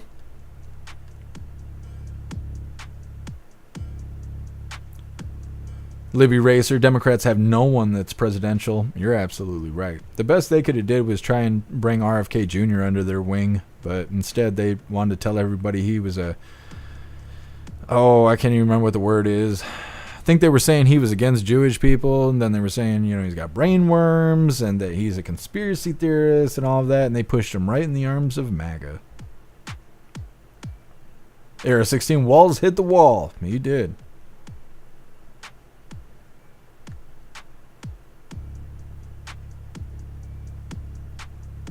Holy, Ralph, I didn't know you were over there. I hope you're being safe. I'm glad you got everything put together. Holy, I didn't realize that. For some reason, I thought you were foreign. I don't know why. I thought you were outside of the country. Hope you're being safe, Rolf.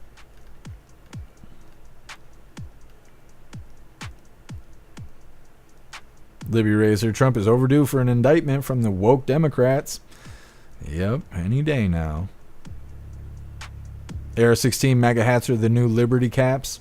I don't know what a Liberty cap is, but I believe you.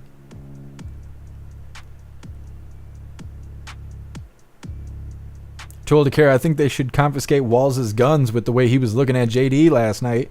I was thinking the same thing. He looked like he wanted to take a swipe at JD Vance, and I would love to see him try that bullshit. I think JD Vance would tune up Walls. All day. All day. Maybe Walls might get a couple shots in or whatever, but I think JD Vance would be handling him right there on stage. I don't know. Maybe that's what Walls was debating, because he was like doing this. He's doing a lot of this kind of stuff. And it's like he's getting closer and closer to JD Vance. I'm like, do it. Do the thing. I want to see JD Vance knock that smirk right off your face. I want to see it so bad.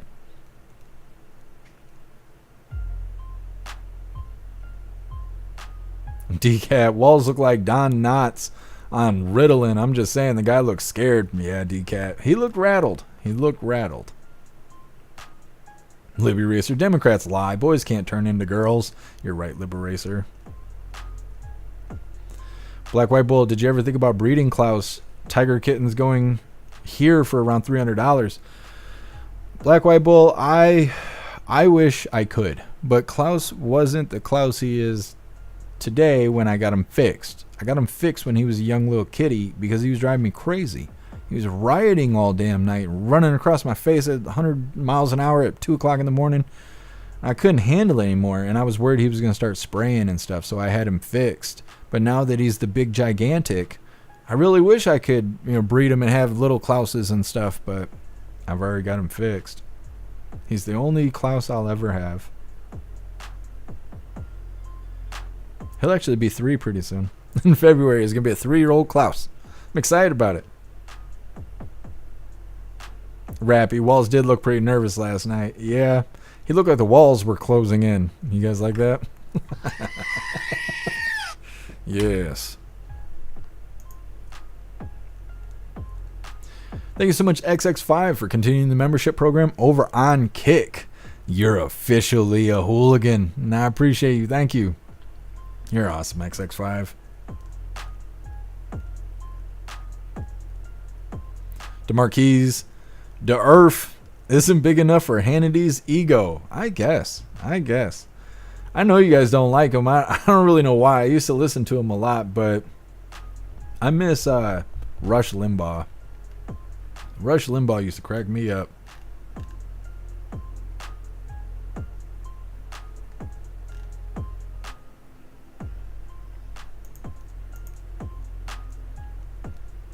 What's up, Tess? Happy freedom. Cobra, do you have CC option? What are you saying? I would like to watch your live with my dad. Oh, you're talking about closed captions? There's no way to do it on YouTube. I would have to write my script that I don't write, because everything I say on here and do is improv. But I would have to write a script and stick to the script in order to show a live with captions. However, after an hour or so, maybe a little bit more, after the live ends, YouTube will auto-generate captions. Now, they may not understand what I'm saying most of the time because I sound like I'm speaking in cursive, but I can't provide captions while I'm live, unfortunately.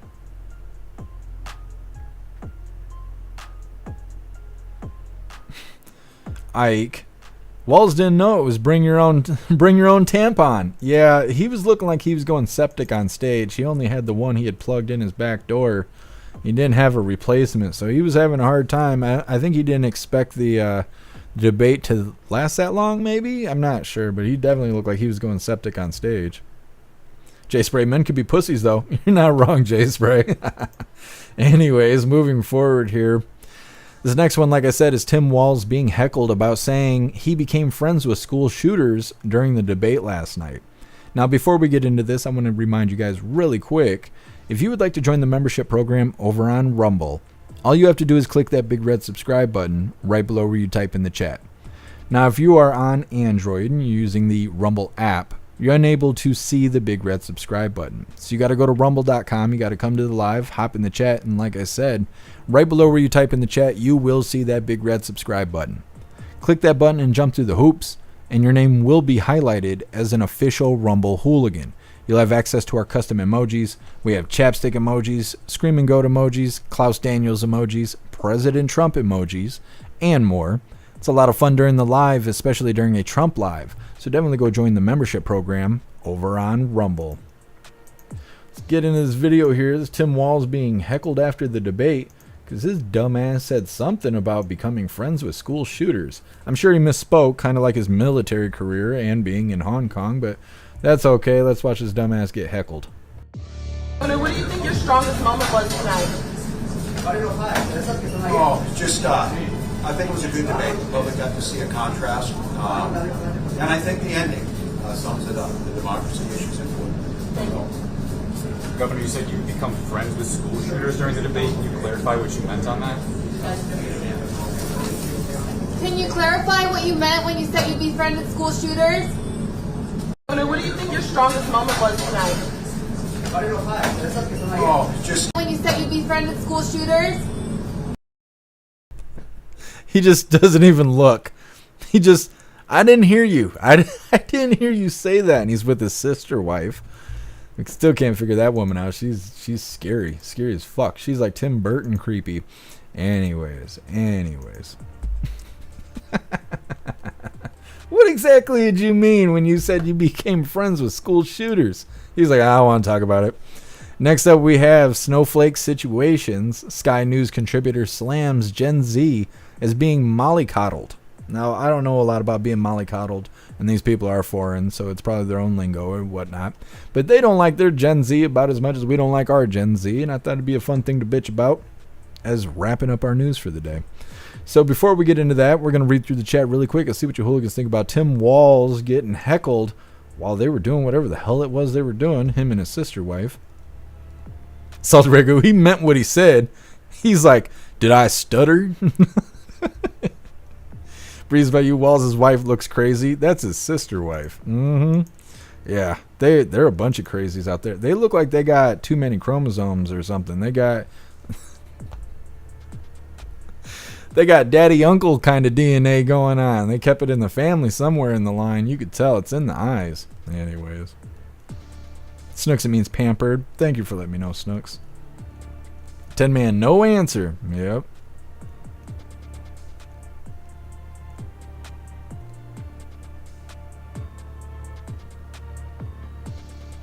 Breeze by you, what a complete loser Walls is. Yeah.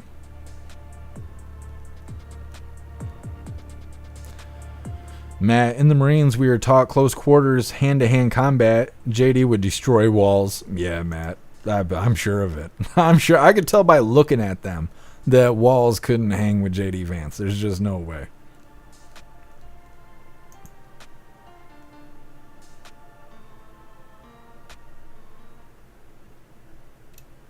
AR-16, a pizza roll reversal? I don't know about all that.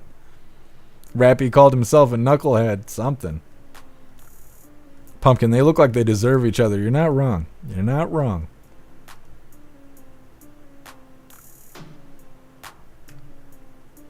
Too old to care.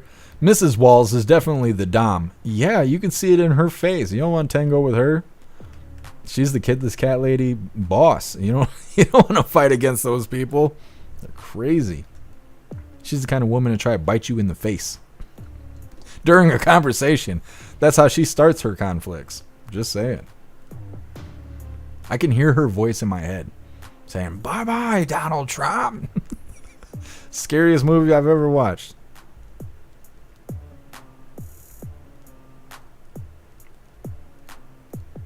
Pumpkin, male cats are a bit wild if not fixed. Yeah, Klaus Daniels, he was going ham. I probably wouldn't have him right now if I didn't get him fixed, because he was being too crazy.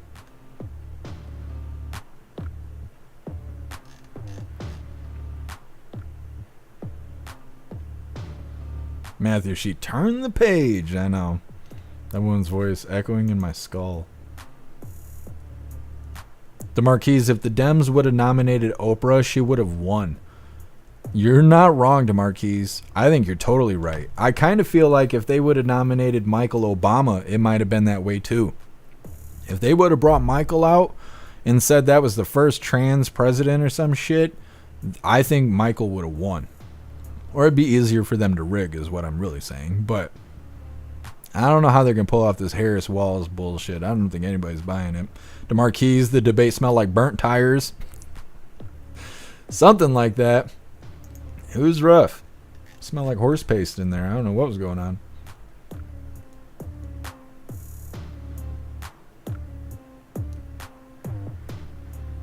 Chester, it's a normal functioning republic.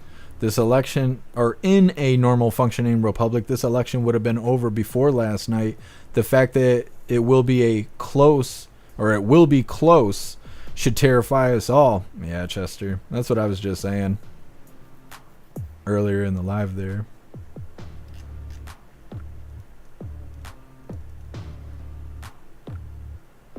Jay Blazer, so unnatural, fake and staged. Shopping for pizza in display cases and trying to act normal. Yeah, Jay Blazer, every time they leave the house, they got to pretend to be normal.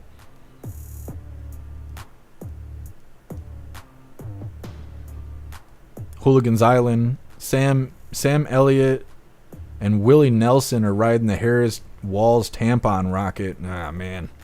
I don't know. I don't pay attention to any of those celebrities anymore. The more I pay attention to them, the more I realize they're all just into banging kids. And it's like, I don't know. I hate that. Hate that.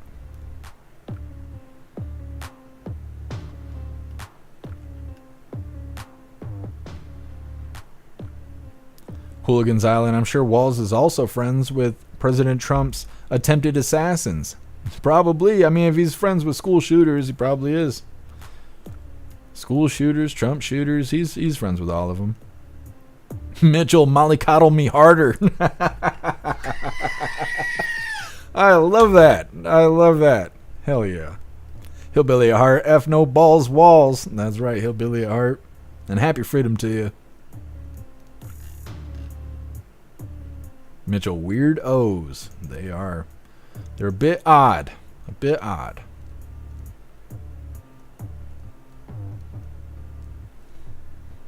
All right, hooligans. We're going to get into our next video. This will be the last little bit of our news, and we have a feel-good video and a funny video coming up next. This last little bit of news here is titled Snowflake Situation. Sky News contributor slams Gen Z as being mollycoddled. Stuck it right in her mollycoddle. She liked it too. Anyways, don't forget to hit that like button over on Rumble, and let's get into this.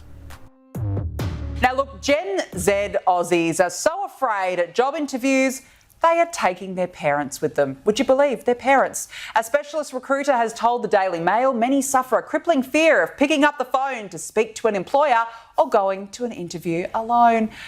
Prue, weak generation, mum and dad need to come along, hold their hands, they can't do anything by themselves. Where is the world heading to when they can't do anything? Well, these people are going to be running the country at some stage. Thank God I'll be dead. But when you think about it, you know, they have been mollycoddled since they were little children. They had helicopter parents. They had snowflakey sort of situations where everyone was a winner, no one could be failed.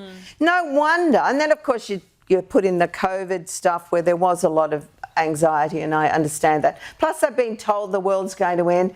So they must all go to bed in the fetal position, sucking their thumbs and wondering, you know, has mummy put my clothes out for me to decide what I'm going to wear tomorrow? I mean, but would you want to employ any of this lot? No. If you need to drag your mother along to an interview, you know, that would be enough for me to say, sorry, love, you know, you're not going to get the job. Harder. You ain't getting the job. But it is a real worry that, you know, parents need to, it is the baby boomers mainly, need to take a strong, hard look at themselves, because if they're breeding a generation of people who are so insecure, so inept, then we have got big problems, and they should be ashamed of themselves. Absolutely. As you said, the next generation of leaders, they can't even pick up the phone. Prue McSween, great to see you. Thank you for having you on this evening. Well, I don't know who those squawking ladies were, but that's okay. I think they're right. I remember we covered a story, it was probably about a year ago at this point, talking about how Gen Z has phone anxiety, that they're afraid to answer phones or talk on the phone or converse on the phone because they're not able to think so hard about what they're going to say. They are worried you're going to intimidate them on the phone, you're going to speak too loudly, you're going to be too assertive. And it gives them anxiety, so they hate being near phones where they got to talk on them or answer calls or whatever. And it's causing a problem in the workplace. I don't remember necessarily covering a story about them wanting to bring their parents with them to job interviews, though, and that's kind of the point of what that story was. I don't know. When I was younger, filing applications online was like a brand new thing, and hardly anywhere even did it. And I remember getting an application was such a stern process that basically you would have to go in there, ask for an application, fill it out right there, and then ask for a manager and give them the application and try and get an interview scheduled. And if you didn't do that, you weren't getting the job because you were looked at as lazy. If you got an application and you left and you didn't fill it out right there, you're lazy. You come back with an application and you're not asking for a manager and you just hand it to an employee, a lot of times that shit just ended up right in the trash can. And that's how it went. It was very stern to get a job. Now you can file things online. It's even preferred to file applications online. And they want resumes and all this other stupid shit. And a lot of times they'll make you go through 3 different interviews now, just to work at a McDonald's or something. It's stupid. It's so stupid. So, I mean, I remember like my dad taking me places because I couldn't drive at the time and like kicking me out of the car like, okay, walk all the way up the strip and get an application at every place and you better have a fucking job by the time you get back to the car. And that's how it was. There wasn't no like, Oh, I need someone to hold my hand while I go get a job. Like, I don't know. These people aren't going to make it. Gen Z, they're not going to make it. Thank God we're already working on Gen Alpha out here, because Gen Z, they're rough. They're rough stuff. Between their fentanyl addiction, cutting their wieners off, and needing someone to hold their hands for job interviews, I don't know how the fuck they're going to make it. I just don't know how they're going to make it. If we didn't have soft-handed treatment, they wouldn't be here. But anyways, that is the last little bit of our news for the day. We have a feel-good video coming up next. It's titled, "He is Here to Make America Great Again." And then we have our funny video of the day that is titled, "Happy Freedom, You Hooligans." All of that's coming up next, but first we're going to read through the chat, see what you hooligans think about these silly Gen Z people needing a helping hand to an interview. Zero, lack of discipline. Wow, yeah. You're right, there is no discipline, just like there's no accountability. Jay Spray, why are all the baby boomers leaders baby bangers? Well, Jay Spray, because they're in the age group. That's why. Life is so weird. You know how at one point you're the kid and you're ignorant and you don't know shit and you fuck everything up and you got dumb ideas and shit. And the next thing you know, you're like a dad or a mom, or you're like just in your 30s, you're working on your career, doing things like that. And now you're seeing life from the top down instead of from down up. And now you're like looking at younger people and kids and you're like, look at you little stupid idiots, blah, blah, blah, reminiscing about when you were the stupid idiot. And then you're still dealing with people above you, and then eventually you're 40 and 50 years old. And you're looking at the 30-year-olds like, look at all these fucking idiots out here. They should be buying houses and banging their wives and having kids and shit, not realizing that the economy won't even allow you to do that. And then those people are getting looked down on by people who are 70, 80 years old. And they're like, damn, you're 50 years old and you're still living with your mom? It's just, I don't know. What a bunch of miserable people we are. I don't know. All I know is that the best you could do is the best you can while you're in the moment. Try to be a good person even when nobody is looking. That's the only advice I can give you. Otherwise, you're guaranteed to be miserable the whole time, and that's all you got. So, I don't know what to tell you. I'm going to read through, and we'll get on to our funny videos coming up next. Jay Spray. Used to be you fill it out there and have it filled out by 9. That's right, Jay Spray. I forgot about that. You'd have to show up early in the morning and shit, too. You want to show up at noon putting in applications? What, you just woke up? I remember them saying that. You'd go in there and be like, hey, I'd like to get an application. They're like, what, you just wake up? It's 11:30 in the afternoon or in the morning, you know. You should have been here 4 hours ago. Now they're hiring sissies that got their wieners cut off. I don't know what to tell you. The world's a different place now. Breeze by you, as someone who interviewed and hired people, no, please do not bring your parents. I couldn't even imagine that. Matt, no way in hell am I going to a job interview with one of my kids. Yeah, Matt, who would want to do that? Who's got time to do that? You got to leave work to go do that? You got to show up at the interview? Hi, I'm so-and-so's mom. Hopefully you hire my kid or else. I don't know. That sounds like a terrible situation. Zero, what? No, I'd never hire them. Yeah. If I was interviewing people and they showed up with their parents, they're done. Like, sorry, you don't qualify. If you can't handle the job interview without your mom and dad, how are you going to handle the job? You know, how are you going to go to work? It doesn't make sense to me.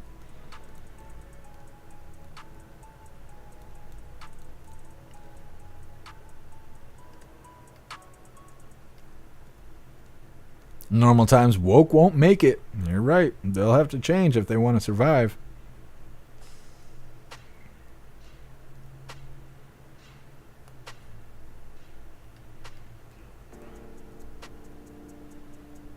Done. What generation is that vulture from? God only knows. DCAT, I've been saying this for years too.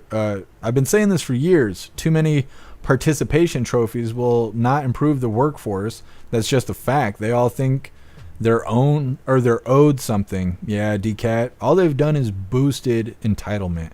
That's all that's been going on. These little young people out here are so damn entitled and don't earn anything. They don't earn anything. They beg for everything. They want everything for free, and then they walk around with their nose in the air like they're better than everybody. And it's just making demands. They just walk around with their nose in the air making demands with their hands out. That's all they do. What's up, Betsy? Happy freedom.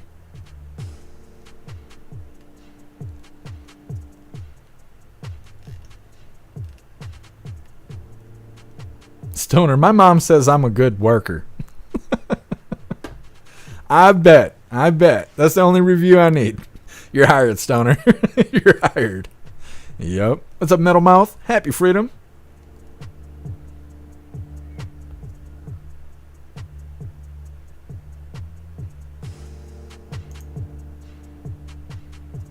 DeMarquise, my mommy said I aced the interview.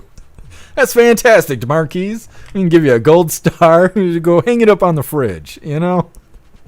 Just saying. Holy, I don't know how Gen Z's made it this far. I'm just saying. Zero, we're here to fuck shit up. Step Brothers. I love that. I love that movie. Chester, my first phone call was made on a rotary. I'm old as fuck. I remember making phone calls on rotary. I kind of want to bring it back. I think you can. I think if you have a landline, you can use rotary phones. I'm sure they've made new ones that probably suck compared to the old ones. Those old ones, man. You could beat a child to death with the top of that phone and then still use it. It'll work fine. I know. I used to be on the receiving end of that shit, but not today. They don't build them like they used to.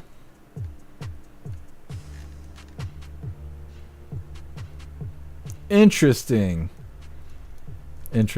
I was wondering, Zero. And it'll be soon, to what you were asking me in the beginning here. Mike, you sound like an old man that drives a Subaru. Mike, I am an old man that drives a Subaru. I got to grow into it, though. It's like the opposite of Benjamin Button or whatever. My grandpa raised me to be an old-ass man since I was born. I'm living up to it. I got to live long enough to grow into my body so the outside looks like the inside. I keep telling you guys, I'm like 80 years old on the inside. I'm just an old man. I'm bitter and shit. The world made me this way.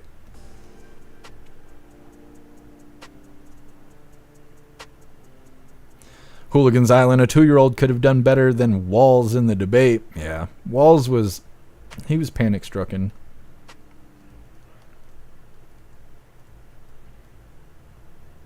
Dirtbag Freedom, Walls is a Swiftie.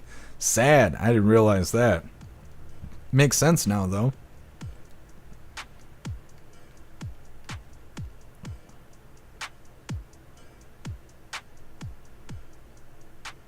Keith, I remember an American story over this same thing not too long ago.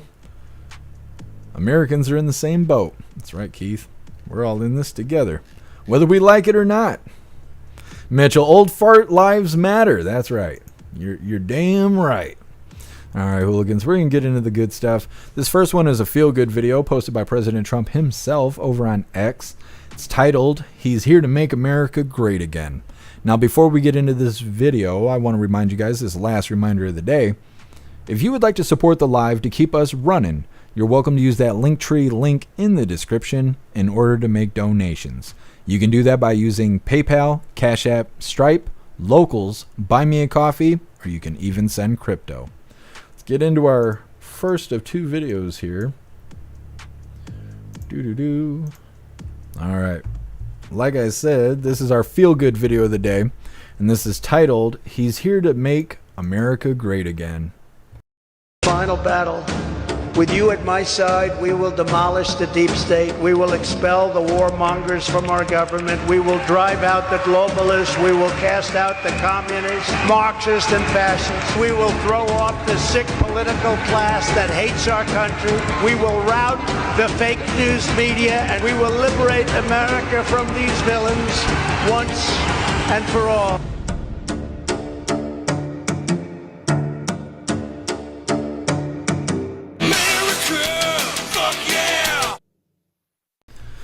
Well, like I said, that was posted by President Trump there for our feel-good video of the day. And this right here is our official funny video of the day. And this is titled, "Happy Freedom, You Hooligans." Let me get this full screen here. Let me see. Come on now. Holy. I'm just going to have to reset the video. I don't know why TikTok shit's so fucked up on desktop. It's terrible. All right, we'll just reset it. Either way, this is titled, "Happy Freedom, You Hooligans."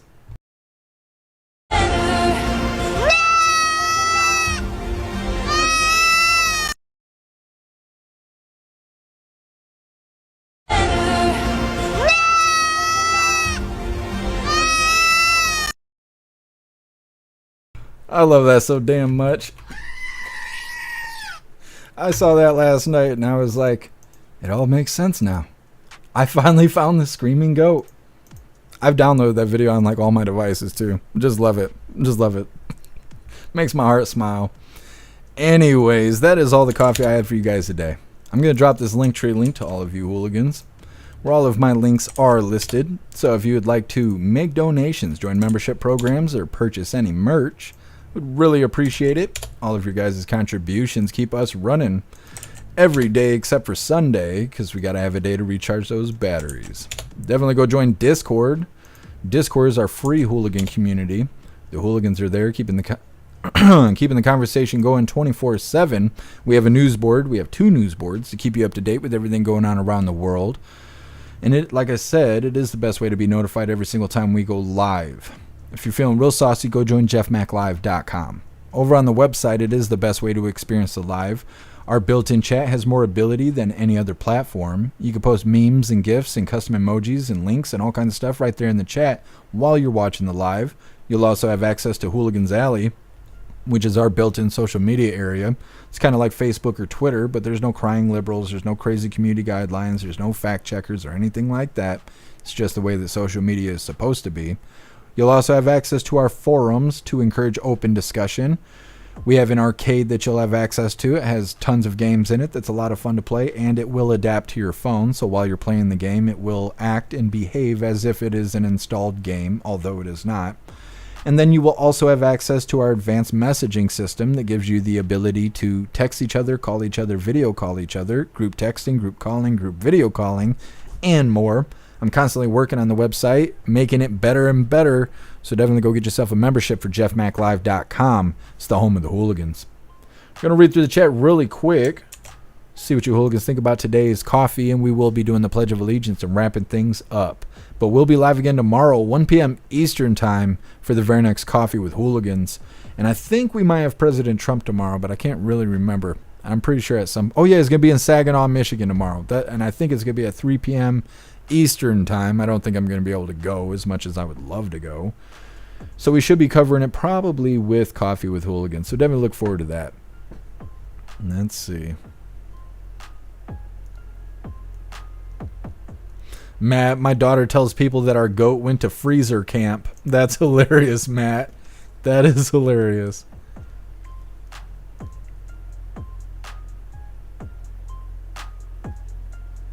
Oh, yeah, J Spray, I am trying to work on like a pop-up so you don't back out of pages and stuff. I know it's frustrating. I am working on it. I will put some priority on it since you brought it up. I'll look into it and see if I can get something like that sooner than later. And thank you for letting me know, J Spray.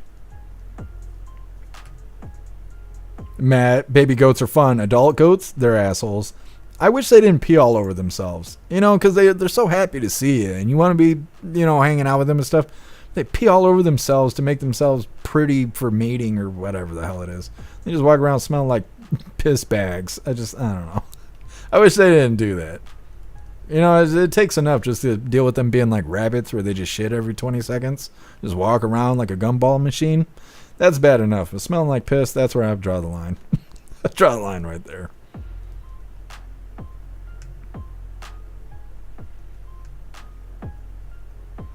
Zero on the receiving end of the receiver. Yeah, a couple times. You only need to be smacked with a landline a couple times. After that, you don't fuck up anymore. I'm just saying. Snooks, Trump at 3 Eastern time tomorrow. Thank you for letting me know, Snooks. Matt, there were meat goats. I've heard that eating goat meat is really good. I haven't had an opportunity to try it. I've had goat's milk, but I've heard that goat meat is really good. Thank you, Breeze by You. Appreciate you being here with us. Oh, you want to say hello? They keep thinking I ate you. And all I have is, no, I haven't ate you because I'll have to use you to wipe my ass. But I guess I'll show you off. Say hello, Klaus Daniels. You gonna lick your lips for him because it's snack time? Yes. Look at him looking for stink bugs. This guy's an alpha predator right here. Not like Biden. It's a different kind of way. Yes, he's a good boy. You saying hello? Are you waving at him? Big beefy. You telling me you lost weight? You're only a 17-pounder flounder now? Yeah, I don't know how that happened. All right. Go on. Fight that communism. It ain't gonna fight itself. All right. Zero, we have some venison in our freezer camp. Heck yeah. J-Spray, goats steal your weed? What? I didn't know that. Damn goats. They didn't even put in on it. Snooks, I can't eat goats? Why? Is there goat allergies? Is that a thing? Matt, neutered goats don't pee on each other. Oh, I didn't know that, Matt. The more you know.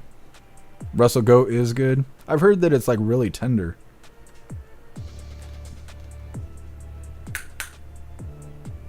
He's already getting into something. Just put him down. He's already finding a way to piss me off.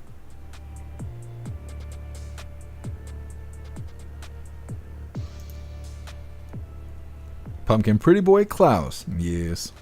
He's a good boy. Rappy, give Klaus a hug for me. I will. I carry him around the house like a baby all damn day. Not all day, but I do it sometimes. That way he can see what's going on from up here instead of, just being 2 feet off the ground. Hey, thank you, AR16. Thank you for being here. Appreciate you, Rappy. Thank you, Too Old to Care. Thank you, Pumpkin.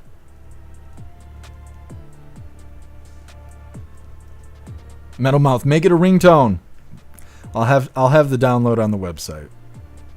I think we're going to end up having a download page because Alistair keeps making all these GIFs and we want everyone to use them. And so I'm going to end up having to make like a download page so everyone can download that stuff as well as anything else we put together.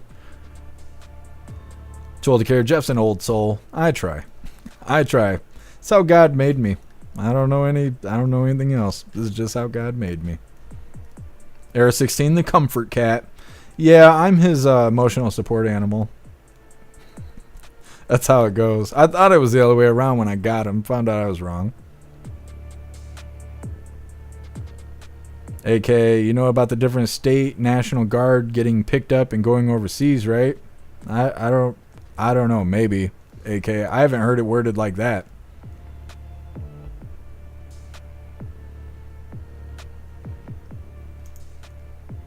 If you got stuff to send, AK, send me an email or jump in Discord or something. Zero, I went to school with a guy who would walk his female goat into the woods, came across him with it on a leash, thought it was weird. If you know, you know. Zero, well, I've never had an intimate relationship with a goat, if that's what you're asking me.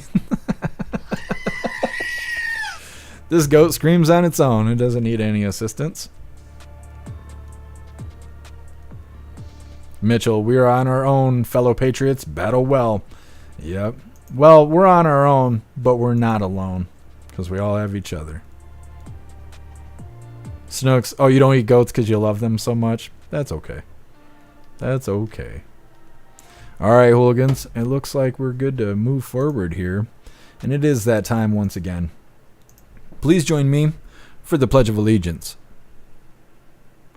I pledge allegiance to the flag of the United States of America and to the republic for which it stands, one nation, under God, indivisible, with liberty and justice for all.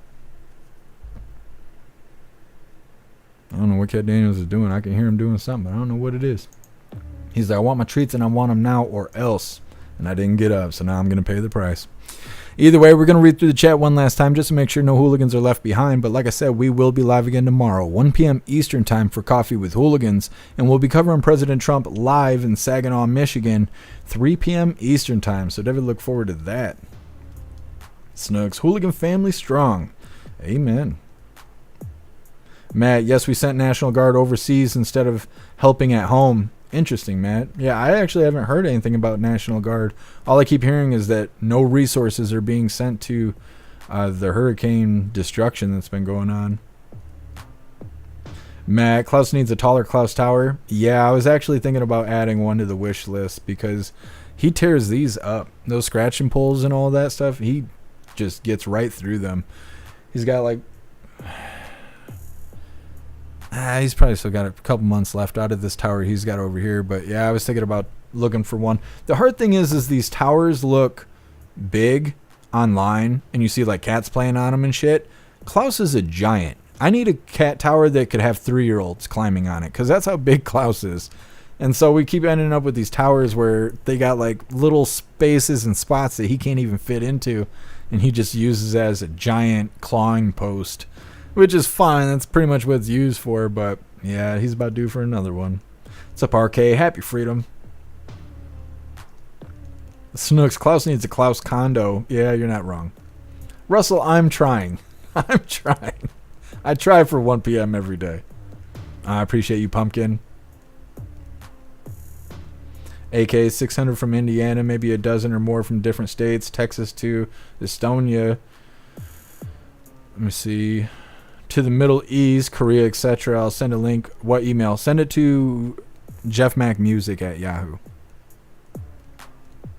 Here, I'll just type it in the chat.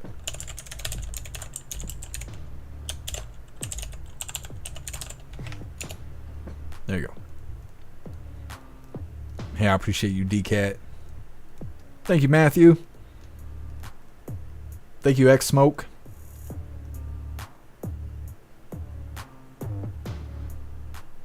All right, looking good. Thank you, Tony Rich. Appreciate you.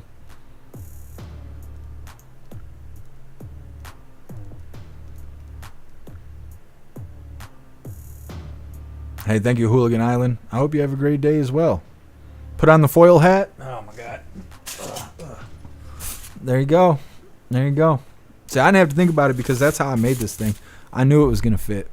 I knew it was going to fit. Nobody ever asked me to try it on, though. I'm trying to make Klaus Daniels one, but he won't hold still. He won't hold still. I'm working on it. I'll let you guys know how it turns out.